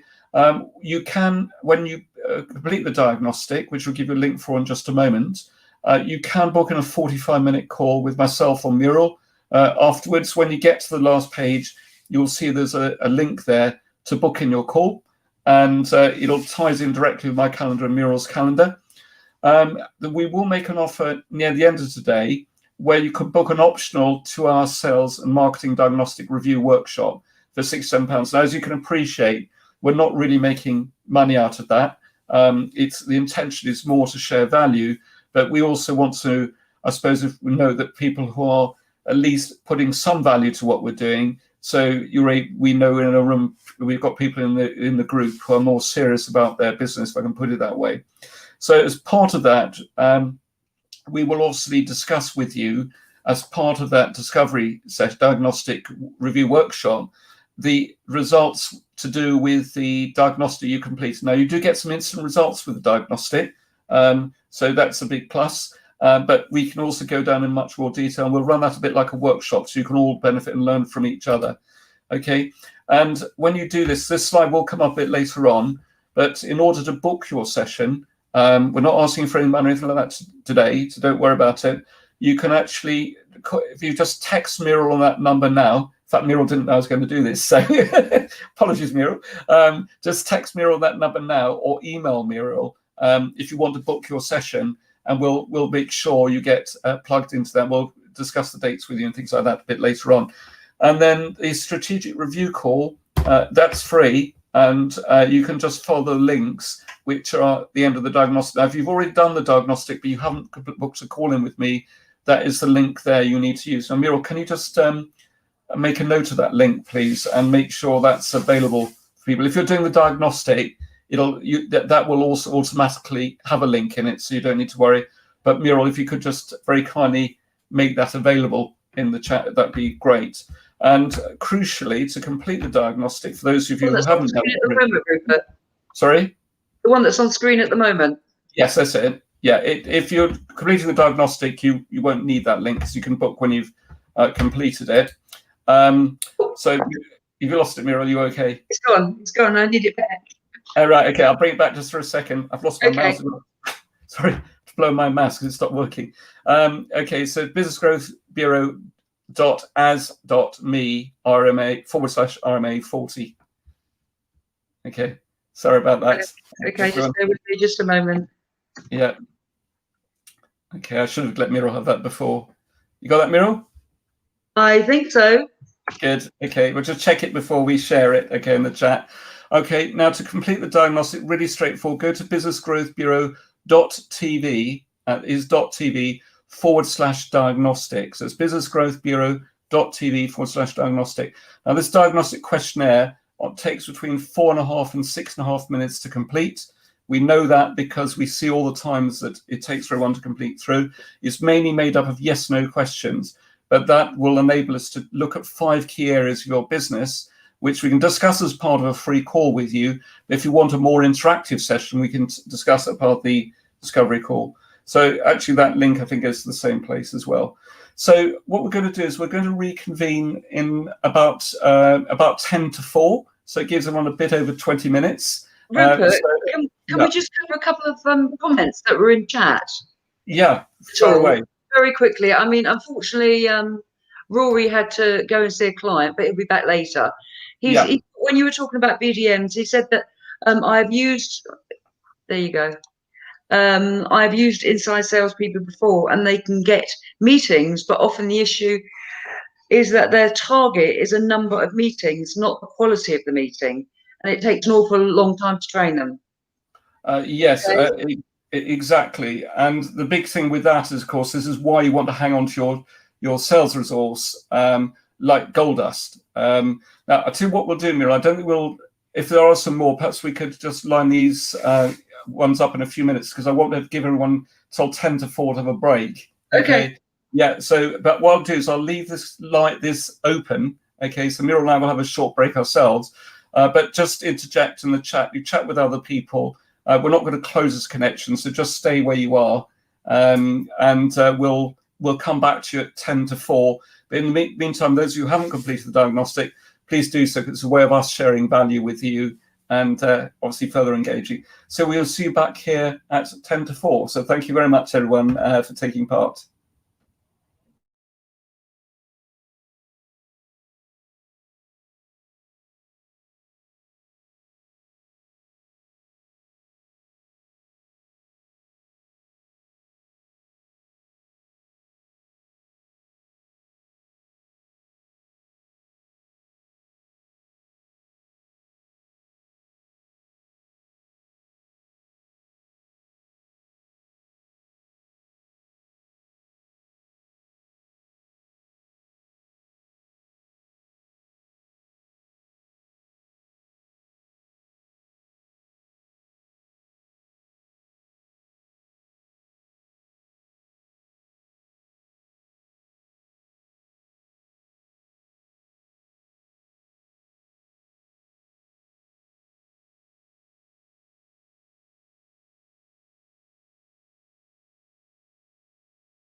That was really embarrassing. I didn't realize I was on mute. So hang on. Sorry, I do apologize about that. Very, very embarrassing, that part. I was on mute and I accidentally called another button on my phone and started to ring someone else. But anyway, so bear me a second. No, it's all right. I'll send that to voicemail. Sorry about that. What I was going to say is, Pound, first of all, Muriel will get back in touch with you. So please don't worry about that. We'll be in touch either later on this afternoon or very early or first thing tomorrow morning to sort that out. I can see a really good question was asked earlier on, which we did touch on very briefly. I'm just trying to find the conversation. And I think it was shown by Rory as well. So I want to just, there's a really good point about made in internal salespeople and being awarded a number of meetings, not the quality of meetings. I think there's one very good way of doing it. There's two very good ways of dealing with that. The first thing is if you make sure the targeting is right, to make sure the right quality of leads are coming in at the very top of the process, and we can show you a way where you as a client or your BDMs can retain full control of the quality of that. That can actually help with that problem. But the other thing is that you could use a variation of a diagnostic, a bit like we've created, which is designed to make sure people meet certain qualifying questions before it goes towards their target in terms of appointments made. So that will help to prevent low quality appointments being set up with potential leads. Obviously, there's no foolproof solution, but that may be a way around it. For those of you who did have problems with Facebook earlier, it'd be really good to understand a bit more what those problems were, because on our side, it was fine. It was streaming fine. So I don't know whether Facebook had a slight problem. But anyway, we will get started now because it's now 3:53 exactly. So hopefully everyone's now been able to join in, and we're going to get ready to actually go on with the content. So let me go on to the next slide. Sorry, I'm having to use a PDF because PowerPoints don't work very well over the platform we're using at the moment because they tend to take up the whole screen, which causes issue with the streaming technology. But let's move on from here. This is part 2, when we're looking at the Kickstart 2021 mini conference. And just a quick summary of this. We've touched on these points already. Now we're going to be drilling down a lot more detail with this next section, and hopefully you should get lots from it. And we've just a quick summary. This is what we're leading into next, about the importance of finding a new market, presenting yourself as the expert and not hiding, how you can use a social selling blueprint, and also knowing your numbers. Now that's really important, because if you don't know your numbers, you could end up by targeting the wrong type of clients. Now, obviously, with any of this, especially if you were to plug into our system, which is where we provide you with a solution in the box, it's a very, very powerful solution. So one of the things, Google years ago used to have a motto which was based around do no evil. And interestingly enough, they actually dropped that shortly before they became Alphabet. And also, I think there was some controversy that Google might have been involved in a few things they shouldn't have been. So that phrase got dropped. But the same principle applies here. Just because you can do certain things, or just because you can go over the speed limit and go through a red traffic lights or an amber traffic lights, should you do it? Well, of course you shouldn't. Okay. So everything we're doing here is assuming everyone's going to act ethically in the way they're interacting with people. And also, very importantly, we must remember we're interacting with people, and if you handle things the wrong way, it completely destroys the relationship of trust. So, and it's very important that with any form of meaningful relationship, you need to go through the first dance first before you start being a bit more forward in the way you approach people. Remember, it's really important to build on the currency of trust. I've used the words currency of trust deliberately, because if you destroy trust, then people almost invariably not buy from you. Or if they have to buy from you, you'll notice the word is because they don't have a choice. Okay, and obviously not many businesses out there don't have a choice these days. We all have got different options we can go to these days. So I won't go over these 3 parts again per se, but it is about creating a repeatable, predictable system which gives you consistent sales month in, month out. And it's also much easier to fish than it is to hunt. So it's just worth bearing that in mind. And the good thing is that you can put yourself in control of the sales and prices that you command if you get this right. And also you can get clients on demand with predictability. And the crucial thing is you can get people to the point where they're asking for information on your product or service. So we are here to be your engine for growth. We'll give you the tools, I'll show you the how, so you can create that engine for growth. And just a very quick summary of some of the clients that we served or are serving. Obviously, you see some names you recognize there, but the main thing that I'm also showing this to you for is that you'll notice it's broken up into financial services and insurance, business services, legal and accounting, coaching, consulting, tech and software, charities, events and hospitality. Now, with these things, these sectors are massive in their own right. All these sectors are. So the bottom line is you have to micro-segment much smaller than that. But I just wanted to set the scene a little bit. It is about segmentation, really understanding your market, and then going after people that really would be of interest to you. Now, another quick case study, Anthony Corello and Dominic Boyle run a facilities management company. They start off as a business of two people with Ant and Dom, as it were. We've worked a lot with them to help them to develop and grow their business, and their business had to adapt and change to the pandemic. But the big thing is they've also got they've got a small team, but a really good team who are working very closely together. And of course, in the good old days, these were some events we were running in central London. And what we've done to a large extent is found ways of replicating that online as close as we can, even using some highly innovative platforms to create a real virtual experience as best as we can. And it is about bringing sales, amplifying your brand, getting your time back. And you're going to discover some LinkedIn advanced techniques for finding high-value clients and how to get people warmed up for sales-based conversations. And before we do that, Paul Machin, can you very kindly confirm, sorry, just bear me a second, and also David, in my notes here, sorry as well, that could you both in a moment come into the green room, okay, use the link that Muriel's actually shared with you. You might have a 5 or 10 minute wait, but you should be able to hear everything that's going on and still see everything. But crucially, when you do join the green room, just make sure you mute your speaker in your YouTube or video Facebook pane so you don't get really bad acoustic feedback. So we're going to be explaining a lot more about how you can get people warmed up to have sales-based conversations, and how you can define and own your market. And the important thing is to avoid being a generalist. You need to niche and micro niche and make sure you've got a suite of products to suit different price points. And that way you are putting yourself in the best possible position. So it's important to understand, if you're using LinkedIn, there's 147 industry classifications on LinkedIn. Out of that 147, about 120 of them are really good. Okay, there's about 27 or so which are not so good. So local and central government can be more difficult. You can reach people, but of course they get a bit overwhelmed for approaches through LinkedIn.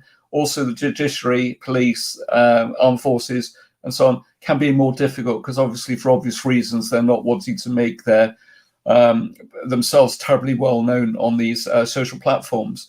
But the other sectors are typically very good, and we can explain to you how you can reach those people as well. And then it's about presenting yourself as being the expert and not hiding. So this is about making sure your profile is well optimized. You build on your expertise and credibility and authenticity. And in terms of LinkedIn profile optimization, I did promise, several people asked about this and how you can get this right. Now, this is a very potted way of explaining it, but you need to make sure your strapline underneath your name is very well optimized, because that's a bit that's highly optimized by Google and gets picked up. Also, some people will put down managing director. Now, of course, they may have the title managing director, but what is your core proposition? If you can find a way of optimize that and saying it in perhaps 7 or 8 words, so it could be your strapline, for example, then that's really good. And then under your profile part of it, the about section, a lot of people make that look like what you'd do have on a profile, on your CV, for example. We suggest a completely different approach, because a lot of people don't look at company pages on LinkedIn. And what that means is a short paragraph introducing you as a person, because people are interacting. You're the individual people we're buying into, if I put it that way. A paragraph which summarizes your company and core proposition, builds on your credibility. Then 5 or 6 bullet points which deal with the key pain points your clients face or problems that you're solving, and also the key solutions or benefits that you that you're looking to solve. If you can then think of a really good sales hook, so it might be you've got a PDF you can share as a thought leadership piece, a link to PDF. It could be a diagnostic tool, could be a link to a video, something that enables people to get a bit more of the essence of what you're about. And we also suggest repeating your phone numbers at the very bottom, because although that information will be under the contact info part of your profile, first of all, you need to make that page almost look like a one-page sales page. So it's following the principles of AIDA, which is attention, interest, desire, action. But the other thing is, if someone's not a first level connection to you, they can't see all your contact information. So by repeating it and putting it at the bottom of your profile, you're making it very easy for people to actually find you. The other part is present yourself as being expert and don't hide, and also do everything you can to accelerate the relationship of trust. So, for example, let's take an example where trust can be totally destroyed. You and I go out networking. We're then having a conversation. You immediately try to sell to me, but before we've even established whether there's a meaningful relationship there. What do we tend to do? In reality, we tend to want to draw away from that person, okay? And also, to be frank, we'd be presenting ourselves as not a particularly safe pair of hands, and certainly not a safe pair of hands as a potential referral. So it's really important that you show interest in the other person and establish a relationship before you overtly try and reach out with any form of sales-based opportunities. This is particularly on any social media platform, but it applies just as much on LinkedIn, okay? Now, it doesn't mean to say you can't get some very good results as part of the process, and I'll explain that a little bit more in a moment. So you could be quite direct over it, but by the same token, you've got to know how to do it the right way. The other thing is that recommendations on LinkedIn count for a lot, okay? Endorsements don't mean anything on LinkedIn, but recommendations do. And because, again, it presents you as being a very safe pair of hands, because it is a professional social network. They carry quite a bit of weight.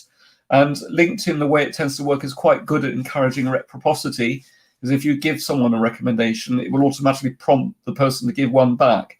So if you've had a really good relationship with a client, or got a really good relationship with a client, ask them and say, look, I'd really like to give a recommendation to you to just share my experience of working with you.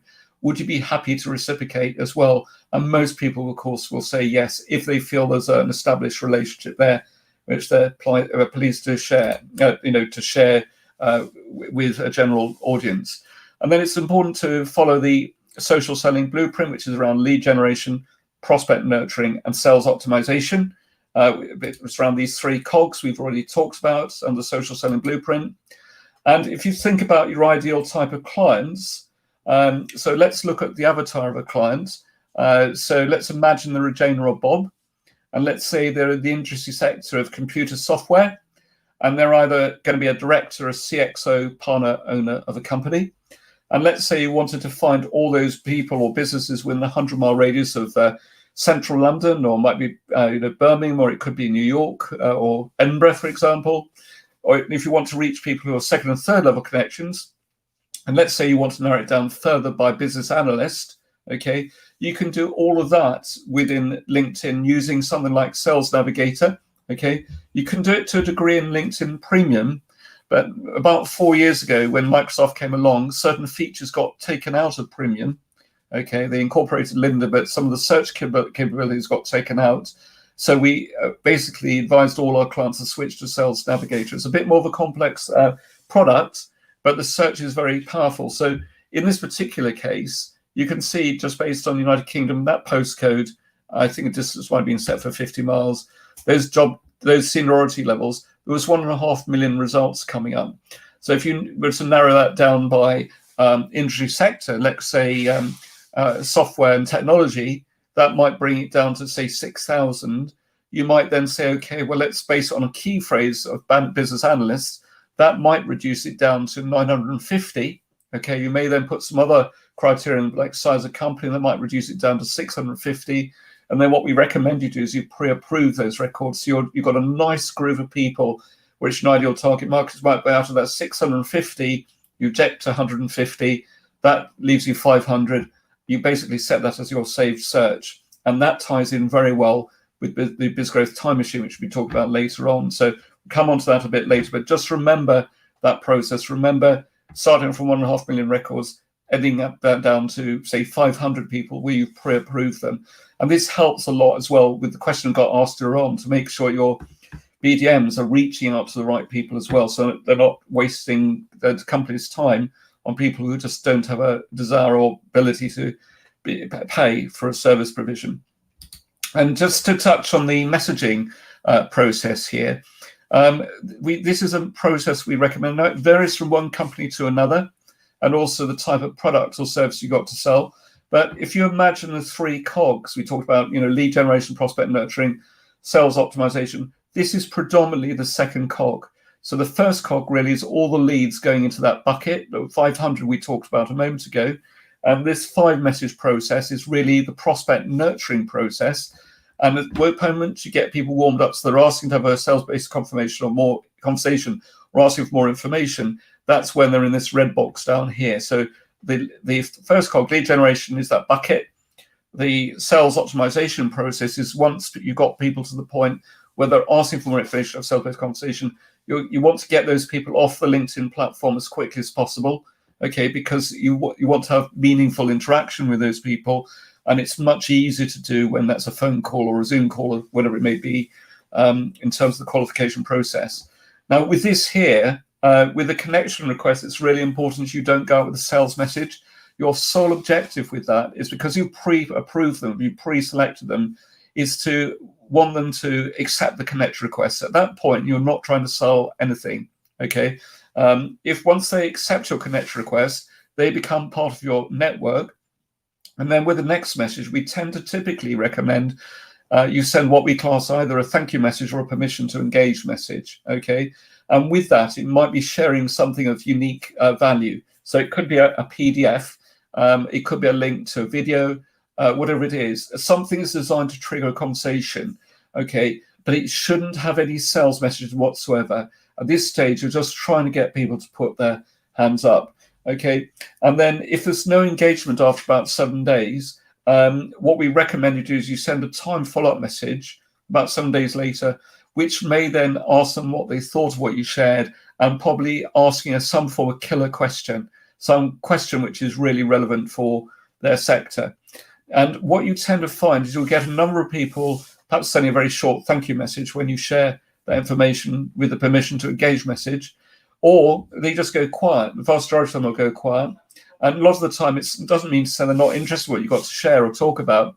It could just be under normal circumstances where they're on the train and they see that message come through, or they might be in a meeting, they intend to respond later. So the time follow-up message is designed to make sure that you don't miss those opportunities. If you quit at this stage, though, you're invariably leaving money on the table, because the real opportunities come through as people get more nurtured through this process. So the qualifying pitch message would be a bit more detailed. This time around, you would be a bit more bullish in terms of what you're saying to them, something builds on credibility.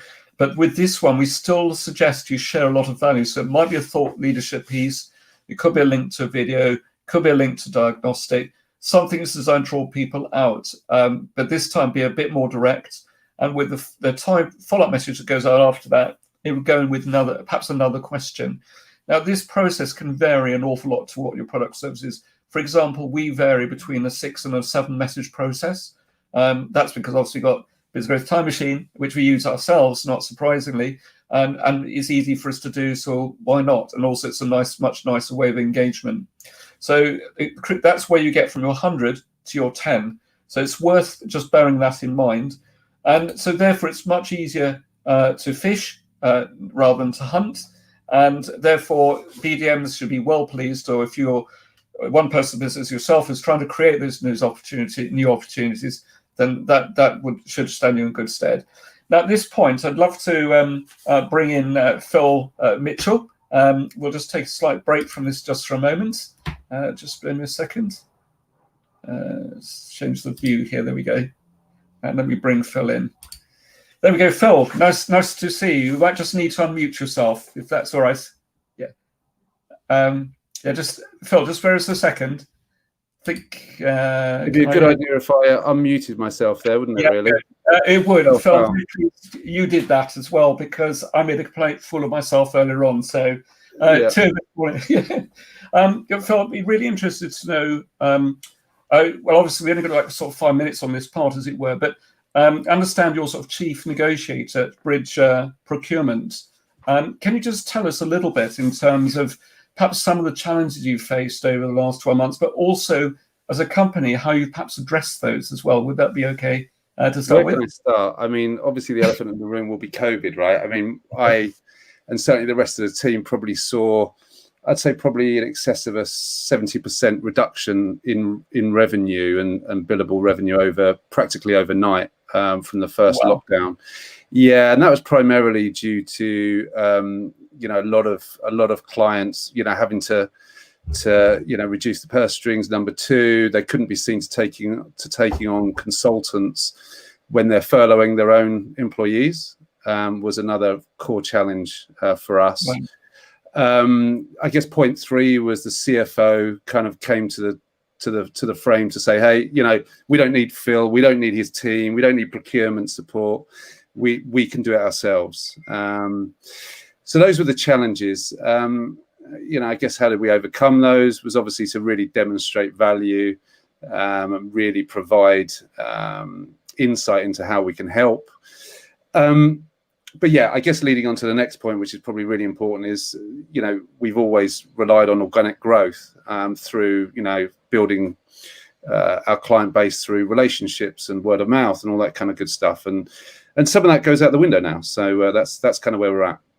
Right. And how many people are in your organisation? Are you a very lean and keen operation? So it's just very lean. Yeah. Yeah. We typically rely on consultants, associates to drive some of that. So luckily, our exposure was relatively minimal, but obviously it impacted our team, right, and keeping them motivated when the business dried up. But yeah, we're back on track, so which is great. So. Good, excellent. So in terms of what have you found over the last 4 or 5 months that's perhaps been working for you? And also, what would you say has been the most challenging thing for you as well? Obviously, we know the dreaded C word out there. Yeah. How have you been able to address? Have you been able to adapt and change to the new market that we're in? I mean, to be fair, just kind of really doing more of what we've been doing, but just doing it a lot better. And I think January has been a great test to actually.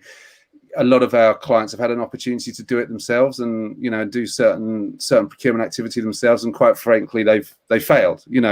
So they've had to come back and seek, some of our support in developing some of those core projects. And I think the other part is, I think certainly our retail side of our business, the retail clients that we work with, they have to re-engineer the way they do business. More and more is online, as we know. And so they've got to completely shake up their fulfillment, their packaging, their merchant fees, all those kind of things that they've typically built the solutions on a in-store bricks and mortar solution have changed. It's all online. So we've helped them with that because of the experience that we've had over the years. So I think summary, I think it's a case of streamlining how we do business, kind of focusing on our core strengths. And that's been it. But I think finding new business has been a challenge. Okay, you're good. Well, hopefully some of the tips we're going to be shared today, but also what we're about to share will be useful to you, Phil. So no, thank you for being so open about that as well. I think the important thing is recognizing it and also knowing that we will eventually come after this terrible thing. And absolutely.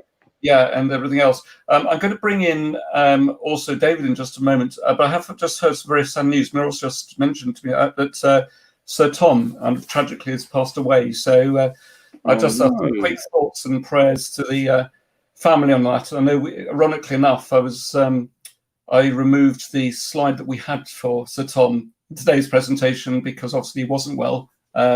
But yeah, obviously an amazing man. So I'm sure we wish him and his family really well, and a massive tribute to him. So no, Thal, thank you for that. And I think on the sort of positive side a little bit is the good thing is that there are obviously a lot of things that you probably can do to actually get your business in a really strong position moving forwards. Because I personally believe a lot of this, for branding, we don't end up with a much more virulent strain which starts to cause other long-term issues. I personally believe there's some sectors which will be badly affected for quite a while, but the others will start coming back around April, May timeframe. And in reality, a lot of the work needs to be done now to reach out to potential prospects to put you in certainly near the beginning of the wave, rather than right at the very back. But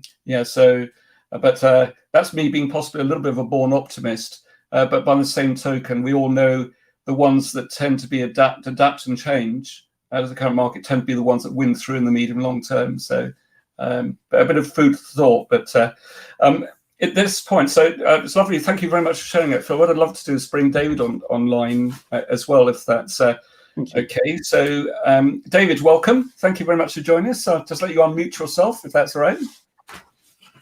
Yeah, I've unmuted myself, so hopefully you can hear me. Yeah, lovely. Now, we spoke recently, didn't we? If I remember correctly. I remember you coming up. No, I spoke to Muriel. Ah, that's what it is. I think Muriel and I spoke week. after. Yeah, that's right. Muriel did mention that she'd had a really good conversation with yourself. Tell us a bit about your business as well, and how you've been impacted, but also what you've done to be able to adapt and change as well, if that's all right. Yeah, it's quite a difficult one, really, because I've got two businesses. I'm relaunching a business. Well, I suppose it's like an official launch, really, because it's been mothballed for about 18 months now. But my other business is bid writing, which has been fairly kind of recession proof, shall we say. There was a dip initially where everyone was just resetting after the first lockdown last March, but it picked up again quite strongly from about July, and it's been busy ever since. So it's usually when people are worried about getting orders, they want help in winning contracts, winning bids. So I suppose on the other side of the fence to Phil, really, I'm helping companies win contracts and navigating their way through the maze of quite complicated and complex procurement exercises, mainly construction and IT. But, in that space, is it largely yourself just in the business? Or I've been doing it myself since 2003. I ran quite large divisions, business units for engineering, construction companies before that. But it seems like an age ago now. So 2003 I set up. So yeah, I just work for myself, and I've just built up, pretty good band of clients and keep coming back. So I don't have to do much marketing for that.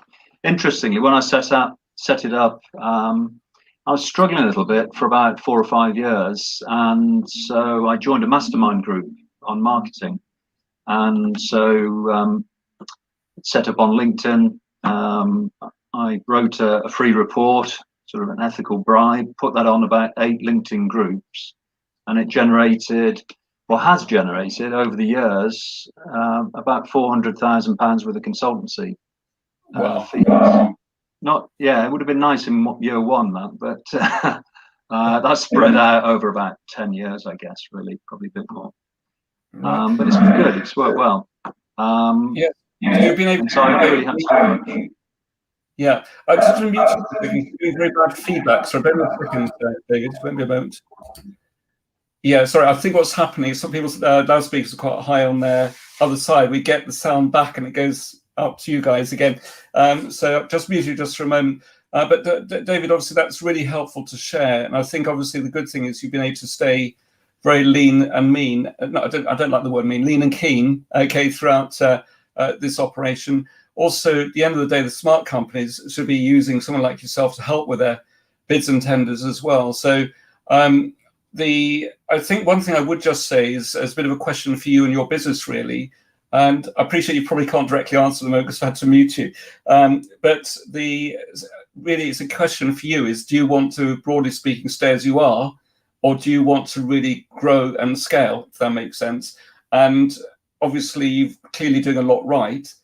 And it's really a case of what you want to do. And I'll just open the mic up briefly, and I'll mute you again. But just carry on. Maybe a second.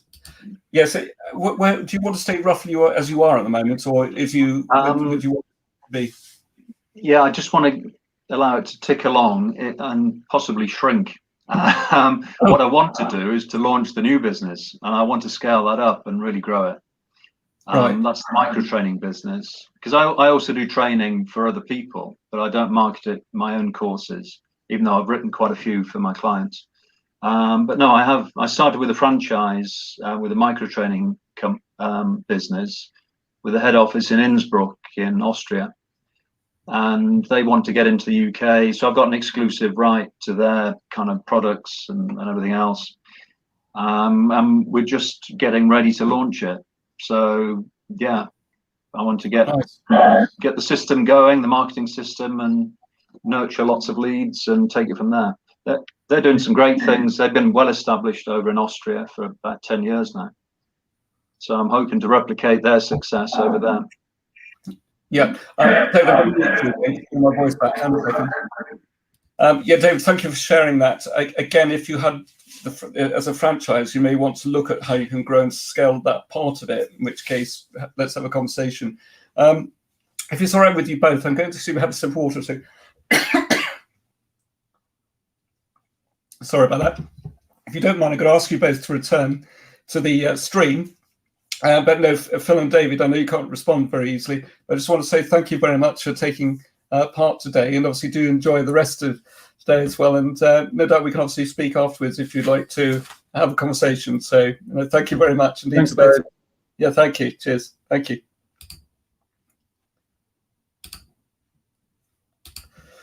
Right, so Miro, it's back to you and I. We can so there we go. Let's see if we can bring up the slide again. There we go. Right. So well, thank you very much. That was a great conversation with David and Phil. And I think it's nice to hear from other people as well, because we all have challenges in business. But I think what's really encouraging is obviously David and Phil clearly are very positive in the way they tend to address their business interests, and they've been able to adapt and change. I think the thing is, it's really about now trying to take things and see how you can move into really a different space. And this really ties in very well with the next part, which is about looking at some of your key numbers. Now, I'm going to just touch on this for a moment or two. And but now some of this may be a bit obvious. There's going to be something I'm going to be sharing in just a moment, which is a little bit less obvious. And let's say you were an accountant or you're a software technology company and you're relying a lot on recurring revenue streams. Okay, and let's say part of that incorporated a certain amount of consulting in it as well. And let's imagine as well you wanted to 3 extra sales per month or 36 sales per year. And let's say your average value of sale in the first year was £10,000 or dollars. It doesn't really matter.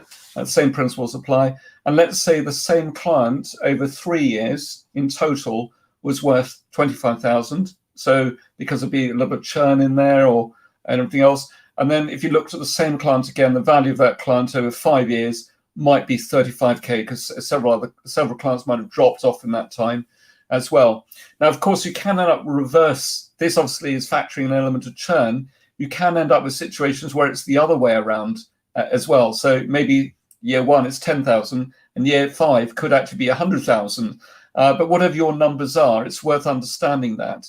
Okay, and let's say you were to, and these are pure numbers, pure maths, okay? There's no jiggery pokery with this at all. This is based on running a 12-month campaign, and so you could get people, so by the end of year 1, based on those numbers, those 36 clients would have generated £360,000 worth of revenue over a 3-year period, 900,000. And over 5 years, it'd be about 1.2 million. Now, the reason, something just to bear in mind, it doesn't mean to say that all those sales will come in year one. It may be, what I'm just simply saying is, right, as part of running a campaign over the lifetime value of the client, that's the potential revenue that you could get from it. So that sounds, what the reason I'm also sharing this is it also demonstrates the importance of continuing to invest in your business. Because, you know, at the end of the day, if you know you could put a pound in a slot machine and it's going to give you £10 back, you're going to keep on putting money in the slot machine. So the same principles apply here. If you put £1,000 into a campaign and you're going to get £10,000 back in year one, well, why wouldn't you put more money in the slot machine? And obviously there's a bit more certainty with that rather than the slot machine, but you get the point. Now, so let's take some real figures here. So it's, let's say, for argument's sake, your business, I'm making it up, it's turning over 100,000 a year, and your desired turnover was 175,000. If every month that you delay making a decision, and this is the Einstein type thing, isn't it, really, is actually costing you £6,250. Equally, if you're turning over 5 million, you want to grow to 750 million, it's costing you £208,000 per month in lost opportunity cost. So if nothing changes, you would like to think everything stays the same. Or does it? In fact, I would argue you're going backwards. And this pandemic is a really good example of that, actually. And the reason, if you look at these same numbers again, let's say the 250,000. So let's go back to the previous slide. You got your 250,000. You want to get to 400,000. The lost opportunity cost is 12,500 per month by taking no action. But if you then say, okay, I took no action, I'm going to lose some of my customers during that time as well, because they'll naturally drop off. Or you got a COVID scenario, there's a 35% drop. It means your lost opportunity cost is not £12,500 per month. It's actually £19,375 per month. So if you actually factor that part in as well, you're actually going backwards. And of course, when that type of scenario happens, in reality, if you don't do something fairly quickly, your business almost certainly will fail. And if it doesn't, you're going to be in a really bad place. So this is why I'm saying it's so important to make sure you've got everything in place so that you can start to really move out of this space that we find ourselves in now. Now, I've got this quote here, and it was a very good quote at the time that Andy Grove, former CEO of Intel, wrote, except there's one big problem with it. He talks about bad companies are destroyed by a crisis, good companies survive them, and great companies are improved by them. Now, this is the reason why I say it's quite an interesting one. This is Intel, as we all know, was probably very much a king of the processor market, computer processor market, until about 2 or 3 years ago. And then, of course, we've got the AMDs of this world who started to come up with some superior chips. And some of those processors are now at least twice as fast as the current Intel offerings. Intel, for some reason, have not been good at adapting and changing. Okay, and you've now got a scenario where Macs, for example, brought out their new M1 chips. The new M1 chips are just a completely different league of their own. And not only is it giving AMD a big run for its money, but it's making Intel look really like a very poor substitute. And Apple have already got the next version of their chips due to be released later on this year. Okay, and not only is it much more efficient in terms of processor speed, they're much more efficient in the way they process memory, so that you need less money in these memory in these computers to get the same or better performance and everything else. So why am I bringing this up? Well, Intel is a really good example where if they're not careful, they're going to become a dinosaur. Okay, and we all know what happened to dinosaurs. Now, that's a bit over dramatic, but you had something happen very similar with IBM. You know, I'm not saying IBM aren't very successful today, they are, but of course they were king of the PC market. And then what happened is they tried to innovate and change, and some areas did extremely well, and other parts just didn't. So it's a bit of a lesson to us all. We've got to stay relevant and ahead of the marketplace. And so let's have a look at what you can do by having a well-oiled sales machine. So it's really a case of making sure that your lead generation system is what you can do. It's same principles apply if you're on Facebook or Instagram. But if you were to use LinkedIn as a case in point, you've got fantastic tools in the toolbox. We've already talked about how you can start off with 2 million records over here. You narrow it down to 650, you pre-approve those 650. That leaves you with 500 really good records. What you then want to do is make sure that those leads are dropped in the top. So that's getting to that first cog turning, okay? This part here, the whole nurturing process, is the part that's particularly time consuming. And it's really important that what you do is you make sure that you've got at least a 4 or 5 step messaging process, ideally, and might be even more than that.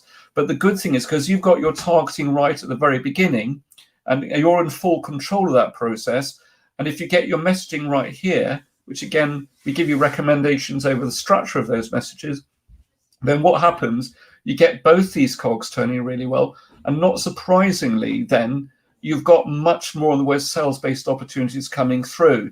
So if you then make sure that on the sales optimization side, that when an opportunity does come through, so you nurture it in the right way, you respond quickly, you don't wait for things to cool off, you respond quickly, and you take people through a journey so they actually do want to buy from you. Okay, and this is where having the right internal resource of business development managers, or if you're the only person doing it, that you've got a really well-oiled machine. So this part here, if you're running a full campaign on, say, LinkedIn, to do this all manually, this middle part here would be, and I'm not exaggerating here because we used to have 18 people working with us to do all this for us, would be about 3 to 5 hours per day per LinkedIn account to do this properly. But with technology now, that can do all the heavy lifting for you. But the big thing is you're still in full control. So as people start to engage and want to have those conversations, you take those people offline, you treat them as human beings, and not surprisingly, because they like you and they like what you have to sell and they trust you because you've done things the right way, they then want to buy from you. So let me just come back and make sure I'm not missing anything. Am I missing any questions, Muriel, here? Is anything that anyone sort of picked up on here which they would like answered? You might need to unmute yourself, Muriel. I think Muriel's struggling. Can you hear me now? I can, yeah. You can, okay. Only in that using this process, it would reduce the 3 to 4 hours to about 30 minutes a day. Do you know, I missed that out. Why did I miss that out? Yeah, it's 15 to 30 minutes, we say. 15 minutes a day if you work on the basis that you're not having to do some of the preparation work in terms of approving those potential leads that are coming at the top. So 15 minutes a day, the day-to-day part, just to keep on top of it. 30 minutes you factor in some of the other work you might have to do around it. So massive time savings, continual massive outreach, and you can run simultaneous campaigns subject to just making sure that good practice follows. So Muriel, thank you for being on the ball on that one. That was brilliant. Okay. Now, obviously, you already talked about Michael Roming, so I won't go over that. But the trick was there is that the whole process we put in place for him generated a continual flow of leads. His virtual assistant would pick up on those to start with. She would then have a short conversation with that person who was asking for help and support, pre-qualify the person, then set up a call with Michael. Okay. Michael obviously knew how to engage with people in the right way and ended up by getting some really good clients on the back of it. And of course, the good thing is that he still doesn't need a website as of today, because everything we've done within the past has been working so well. And then you've got other examples here. Lorna Leonard, an interim financial director. This lovely lady, but she's a real introvert. She struggles. She's very heavily into detail. But she managed to pick up, this is a bit unusual because it's so quick, but she did manage to pick up a £30,000 contract in the first 10 days. In terms of general help and support we've given, you've got CEO of PayPal Giving, which is a charitable arm of PayPal. We've worked with both the UK arm, I personally know Nick Aldridge reasonably well, and also the Australian arm of PayPal Giving, too, and they're a lovely charity.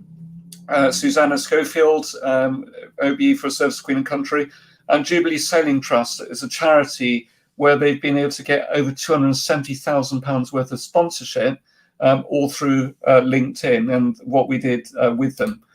Okay, so the big thing with this, in terms of times of massive disruption, going back to the Seth Godin quote right at the very beginning, it is a massive opportunity if you go about things the right way.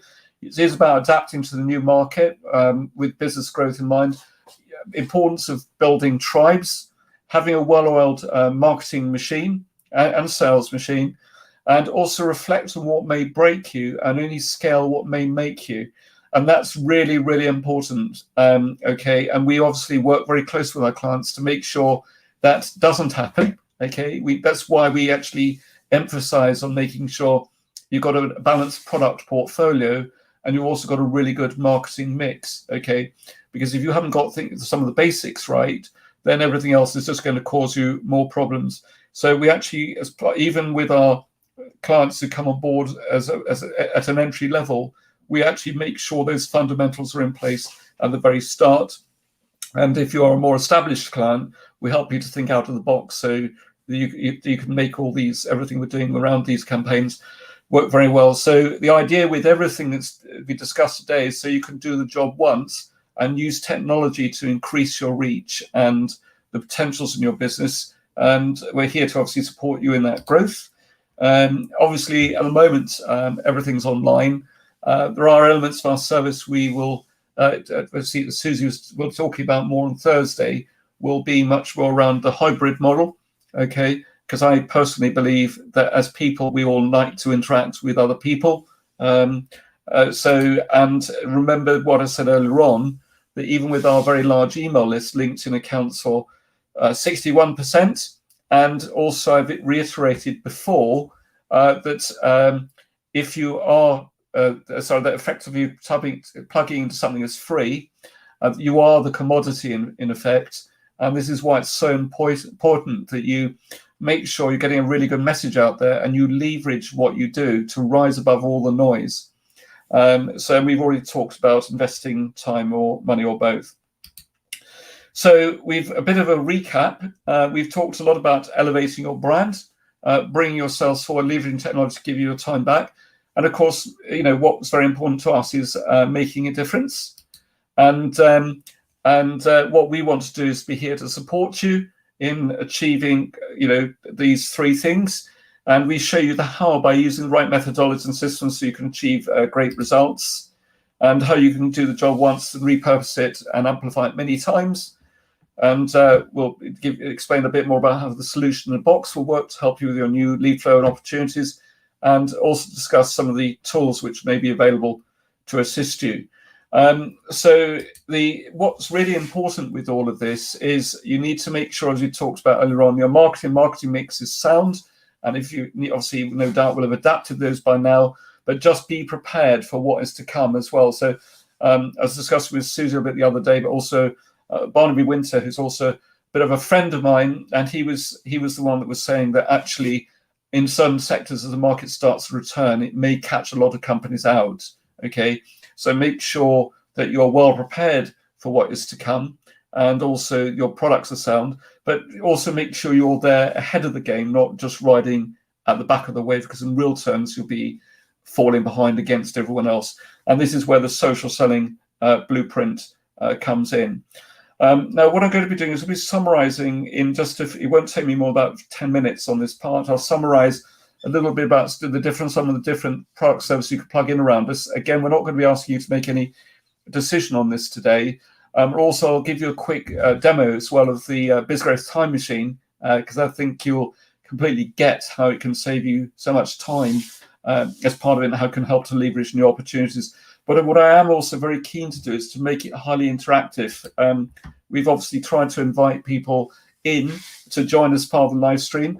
If you've got a really good question that you would like to ask, then by all means put your name forward. Either just type it in the chat, or if you'd like to come into the green room as well, we potentially can invite you in. Slightly setting myself up here because I've got a clue what question is going to get asked. But do put yourself forward. We want to make this very interactive, and we'll go from there. So I'm going to carry on for the moment, but I'm going to take a natural break in about 7 or 8 minutes just to see whether anyone's typed anything in the chat, so we can pick up on those. And then we'll also have the competition as well. So there'll be some instant prizes as well as part of today. So just moving on for the moment, basically we have 3 core service provisions. What we got is a Biz-Growth Easy Start, which is designed to work with you around LinkedIn. It also, we work with you to help you to understand your product proposition, your marketing mix, and also we discuss LinkedIn Advanced Strategy as part of that.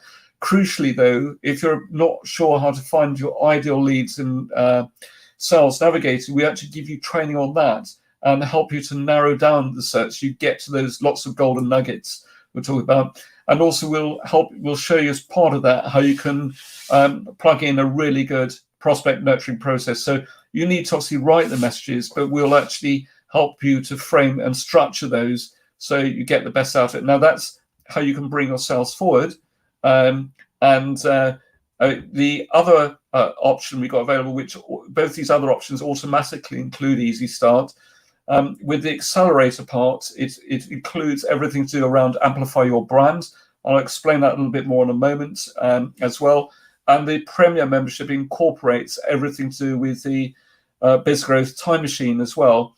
Within this, we run lots of group sessions. So if you don't have to come in on the group sessions, but a lot of people like being part with other people. So and we also encourage people to buddy up and form sort of a work together so they can act as continual areas of improvement. And we've also got a product called Biz-Growth Ultra, and that incorporates both the accelerator package and Premier and Easy Start. So in other words, it includes the kitchen sink, okay? And we have got a very good, on the Easy Start package, that's a straight £997 for £997 for a 13-week program plus VAT. The Ultra package, as you would expect, because it is including literally everything, is a bit dearer, or quite a bit dearer. But the big thing is with that, because we've only just launched this new service on the Ultra package, then we're actually giving you 6 months extra free as part of that provision for those people who come on board, over the next week or two. So there's a bit of an opportunity around that. So again, I'll just touch on this briefly. I'm not going to go into massive detail here because it's all about sharing value today. But this is what you get access to, even with the 997 proposition. And we help you with all these parts here. We help you with the marketing mix, your strategy, the product portfolio, and obviously you're welcome to take part in the live streams that we run as well. And we've got a lot of e-learning content which isn't available on our website, which we also make available to you. And on the Amplify Your Brand part of it, just to slightly reiterate what you get with that, the first part really is about presenting you as being the expert in the space. So this is where, if you've got some really good video content already where you've been interviewed to camera, or you've been on public, spoken on stage, or potentially you could be interviewed or run your own live streams, we can show you exactly how to go about that, okay? And also how you can distribute that through multiple channels simultaneously, and then how you can then further edit that down and rebroadcast the same thing perhaps 2 weeks later. So you may start off with something that's an hour long, you may then edit it, that comes down to 45 minutes, and then you rebroadcast it with using some special tools to get that out there for you across all those relevant social media channels. How you can then repurpose that and put that out as a podcast, and how you can use the tools to get you across all the relevant podcasting channels like Spotify, Amazon, it's not Amazon Prime, it's Amazon Podcasts, I think, Google Podcasts, and so on. And then, of course, what you can then do is stage further how to use leverage social media to get that content out there. We also would cover as well how you can get that transcribed, and that will then they give you content which you can put out through the social platforms, and whether it's posts or articles.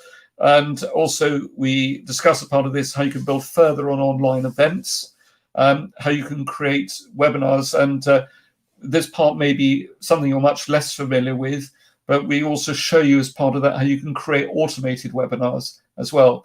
Okay, so that's can be very good if it's used in the right way, but it's always about being very authentic with all of these things.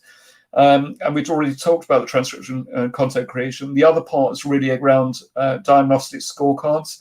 They can be used really well as a pre-sales device. They can also be used very well when you first take a client on, because then you can show how they performed at the very beginning when working with you, and how they're performing perhaps 6 or 12 months later. And then what can you do in terms of taking what you're doing and turning that around, perhaps sort of membership-based learning as well. We also do some other things as well around this too. So, for example, there's a new platform that's a new kid on the block called Clubhouse, for example. A lot of you probably not heard of it, or if you have heard of it, you don't really know what it is. But if you think of it as being like an interactive podcasting medium where you can take part live in things and become part of the audience, it's already started to build up momentum. They've just gone through another funding round.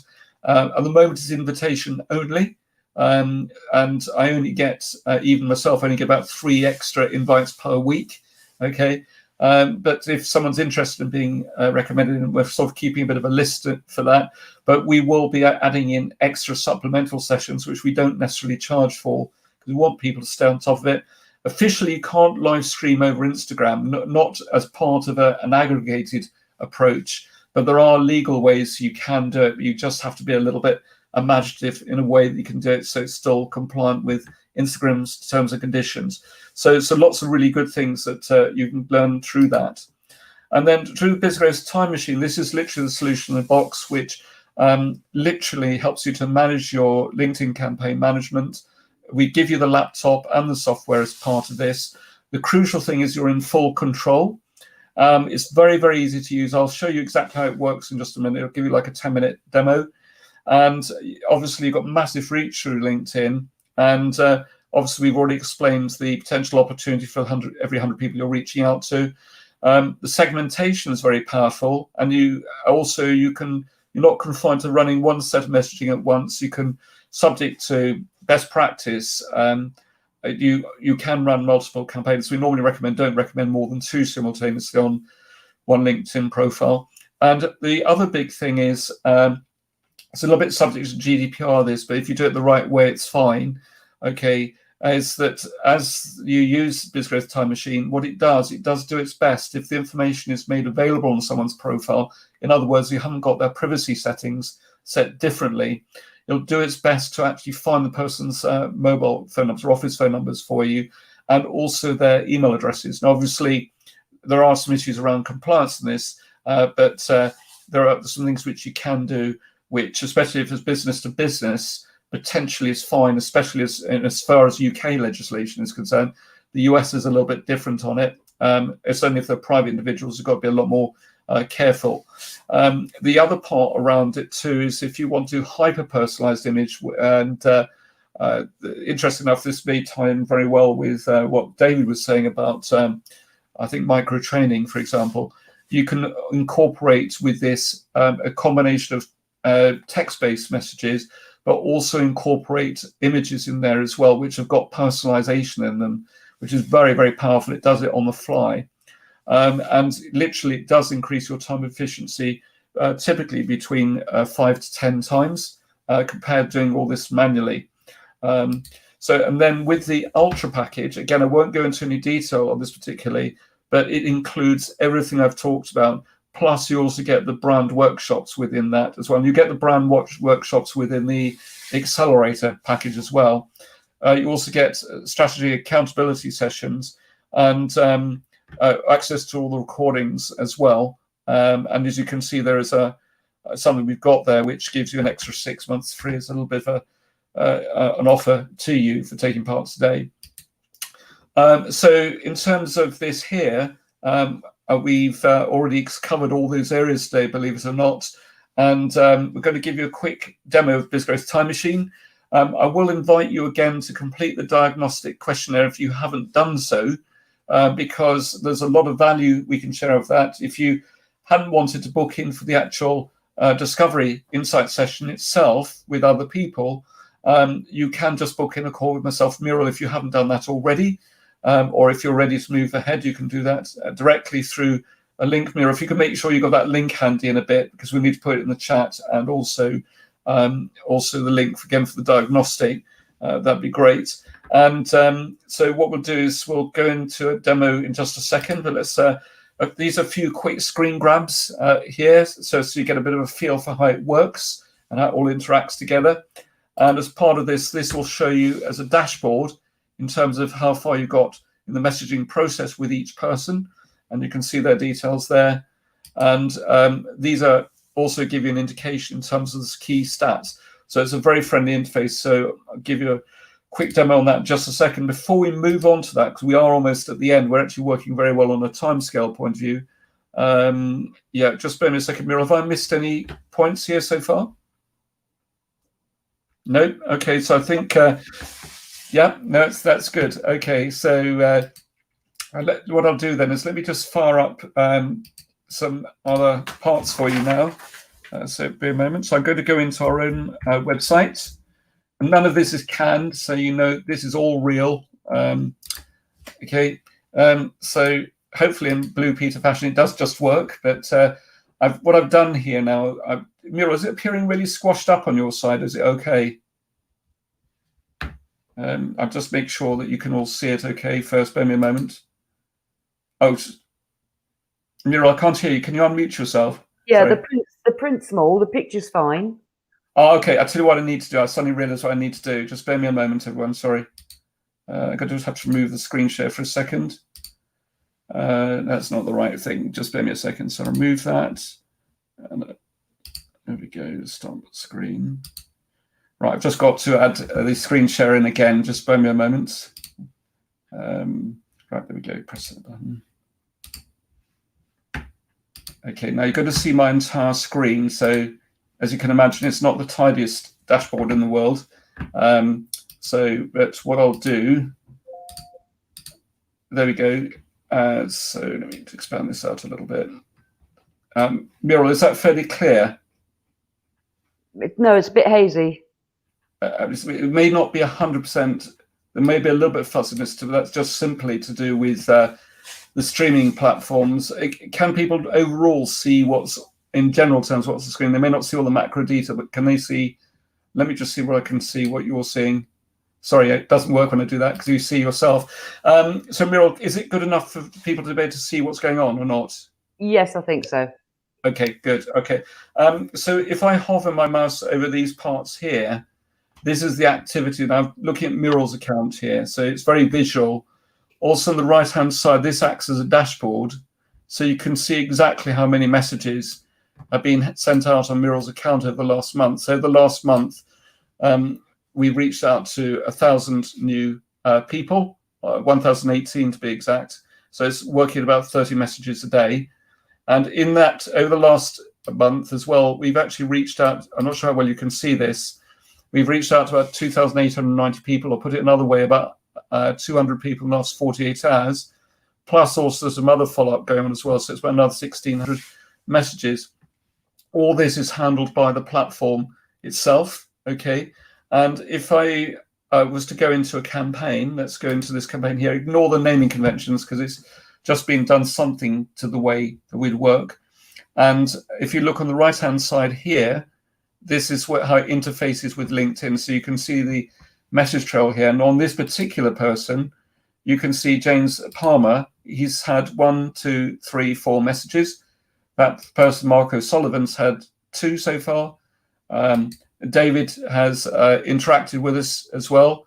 And these are some of the messages. Okay, so this is picking this all up from LinkedIn. If you were to look in this campaign, there's actually 5,661 people in this campaign, which obviously is quite a few. As people reply, you can actually reply in here to the chat window and hit that little button there, and it'll reply directly to that person for you. Also, you can have a store of templated messages in there. So Muriel, for example, it was her birthday on Friday last week. I think was it over 100 birthday messages, Muriel, that you received? A lot more, actually. Was it? So, well, we have this policy of always replying to everyone. So literally, we replied to all those people. What we did is we created like a templated message. So it meant we only had to change the first name each time, but it just meant we could still reply. Now, this did require a little bit more human interaction, but from that mural, I think we've had 2 people who've actually asked to book in meetings with us, haven't they? Yeah. Is that correct? Yeah. Yeah. So, you know, these things, by being polite and interacting all the time, does stand you in good stead. Now, I think it was because they felt sorry for the old girl, actually. Now, if I'd said that, I would have been in trouble. But as you said, it is perfectly okay. You own that one, mural. Okay. Now, this here has got a very good filter here, so you can bring up all those people who've replied that you need to deal with, and you can see these ones here. These 6 people actually need a reply. Okay. And now, a lot of the time, it could be a thumbs up. Okay. It could be someone explaining where they're at the moment, and then going from there. Okay, and what it's done on each one of those, it's actually stopped the messaging process. So if you want to restart it, you can just hit the play button. That's just for those people, not for the whole campaign, just for those 6 people. If you just wanted to drop them back in the campaign, you could hit that play symbol, and it would carry on with the nurturing sequence. Now, in reality, we always have this policy, again, always personally replying. We might then drop them into a campaign, but more typically, the objective is always to get people off the platform as quickly as possible, because by having conversation with people, that's how you turn those into real opportunities. Now, the way that's managed is, this is based, I think, on a 6-message process.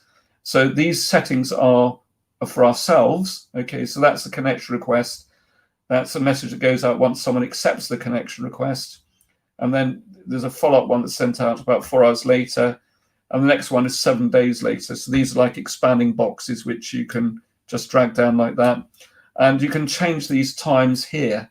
Okay. All right. So this is where they're all set up. So very easy to do. And then the settings for those, this is a bit like driving your BMW car, which is quite capable of going 130 miles an hour, as a case in point. But you're deciding to work within the 30-mile-an-hour speed limit. Okay, so you can set how fast you want the campaign to run here. It's like a little slider, a bit like the accelerator pedal in your car. You can also set up how fast you want the follow-up messaging to go. Now, that's set as high. Reason being is I only ever send out what message it ever needs to send out. It will never send out any more.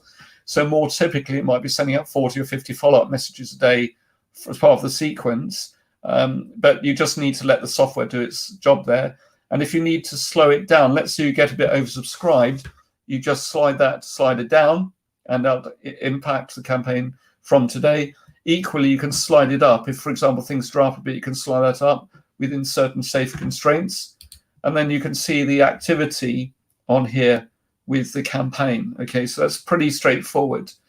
What you can also do is, I also mentioned, don't know if anyone's asked any questions yet, Muriel, have they? In the chat, because I can't see the conversation. No questions. They're all obviously concentrating on what you're showing. You're being very polite.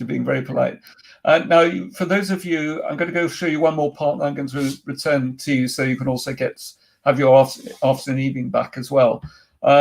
We talked about earlier on in Sales Navigator how you do your search. So let's say you've got your 650 people, okay, and you wanted to bring them in here, okay. Actually, it wouldn't be 650 because we've already said you pre-approve them, so it narrows it down to 500. What you would do is LinkedIn gives you, if you do that as a saved search, LinkedIn gives you a really long URL, okay? And what you can do is you can create a new search here, give it whatever name you like, choose Sales Navigator, and paste that URL in here. And then you'd hit the search button. And then what that does, it takes about a minute or so to do, but based on your saved search in LinkedIn, it then brings all those people in here, okay, so that you can then run a campaign, okay? Now, these names conventions, don't get overwhelmed by those. Those are just an internal naming convention we use. So it means it's Muriel's account, UK only, logistics and supply chain, third level connections only, director only with 1 to 10 employees, and so on. So what you would then do is, let's say you wanted to add all these people to a campaign, you click that there, assign all results, and I won't go too far with this. I don't actually want to do it for obvious reasons. Choose the campaign you want to attach it to.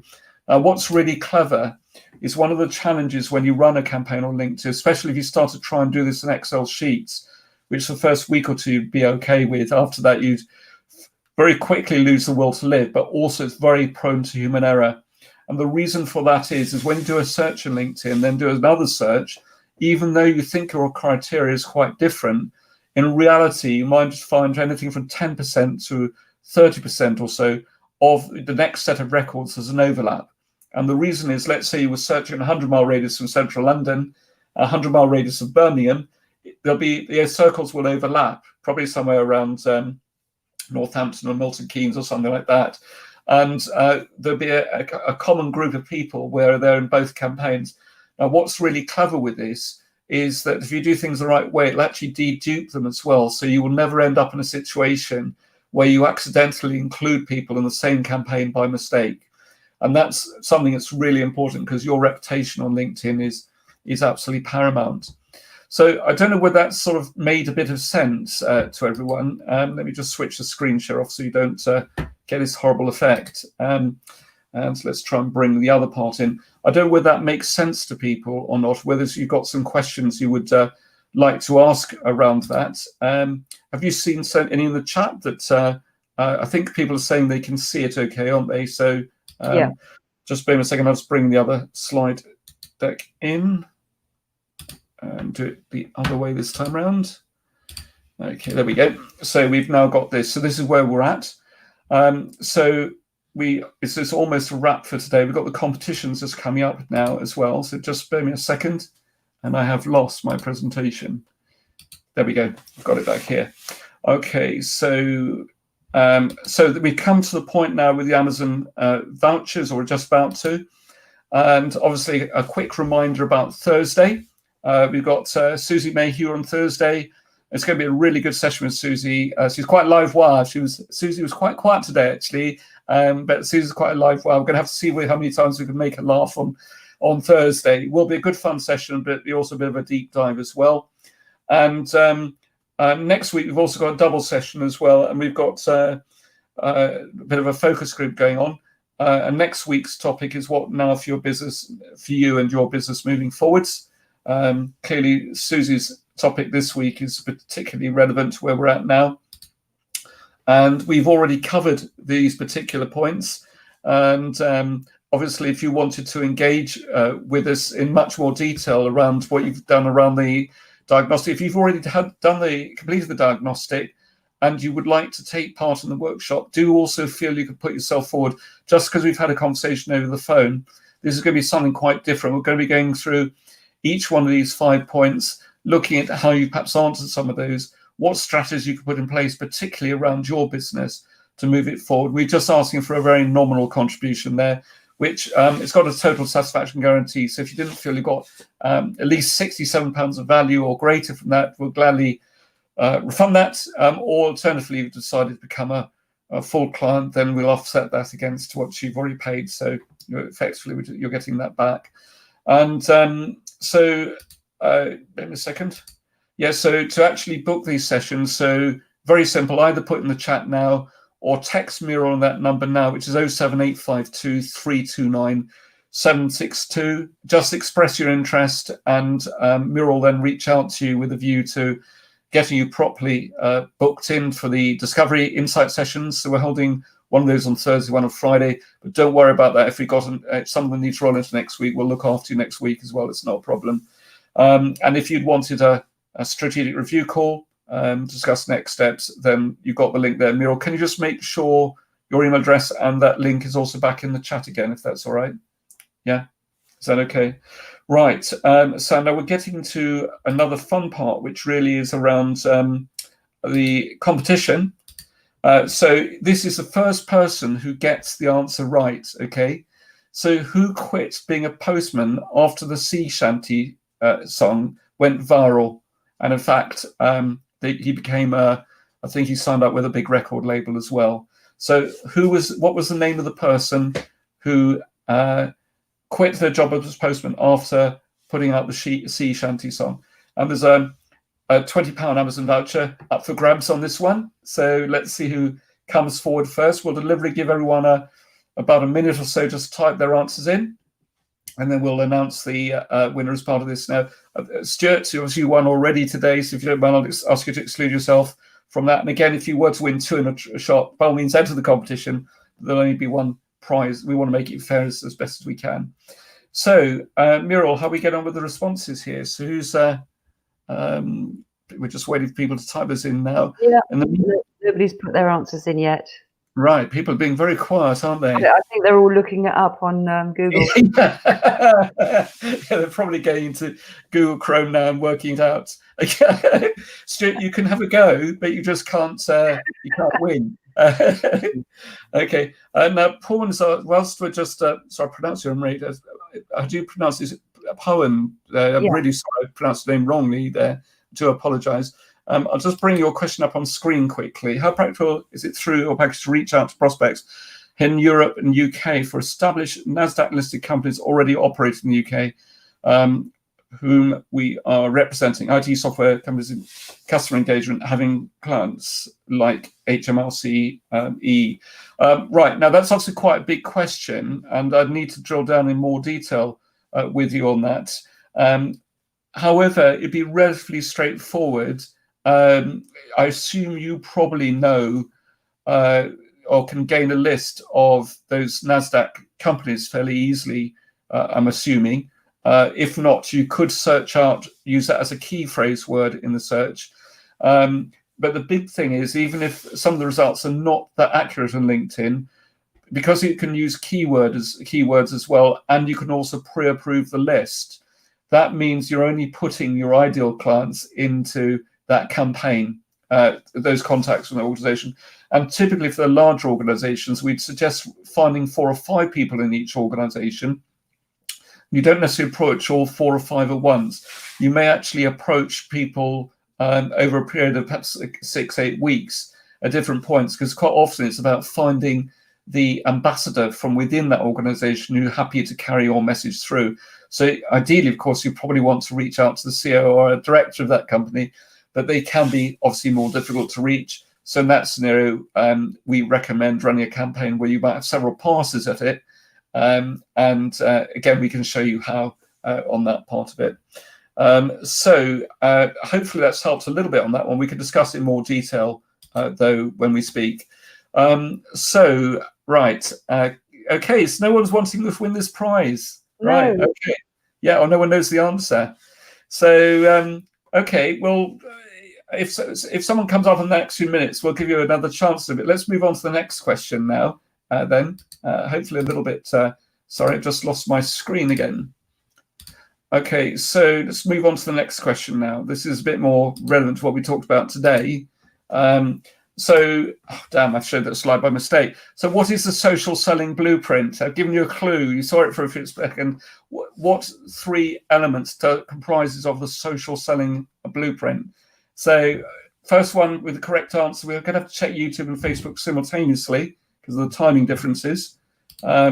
So answers on that, please. Be really good. Now, David, I think, is an existing client, so thank you for joining us, David, today. So do type your answers in, and we'll give that our best shot. Give you a few seconds, another 30 seconds or so to do it. Okay, right, good. By the way, Stuart is a customer, so is David, by the way. So I think they feel they're excluded. They're not necessarily. Okay, so who else have we got here? Any answers, people? And then we can move on to the next question. Okay, so everyone's being very shy today. If you feel very shy, you can text Muriel with the right answer. We might allow that. Okay. So I'm going to give it another 15 seconds, then we'll move on to the next question. Okay. So, right. We'll move on to the next question. If someone gets the answer right, we can come back to that. Okay. So, and then we're going with the next question here. What gives us the biggest number of leads in our business? What platform or email service or referrals or give us the biggest number of leads into our business? Again, fairly straightforward question because I've actually given the answer several times today, but the first person who gets the right answer for that obviously wins. Okay, so I'll give you a few seconds to answer that. Okay, and that's Muriel. Anyone come up with that one so far? No, however, we have Mike G who's answered the second one. Right. Okay. So the only one. Oh, that is funny. We do find this sometimes. Actually, you can have a lot of people on a call, and it's just going to be one person. So let's go that. Which was the second question about the social selling blueprint? Yeah. Okay. So the answer for that was this: the lead generation system, prospect nurturing, sales optimization. So Mike, yeah, you've won a £20 Amazon voucher. So very well done on that. Okay. Muriel, any other winners before we move on to the final question? No, Mike has answered again, but of course he's won a voucher. So even if he was right or wrong, he couldn't win again. So No. We need something else. Right. Okay. So I'm going to move on to the next question now. Okay.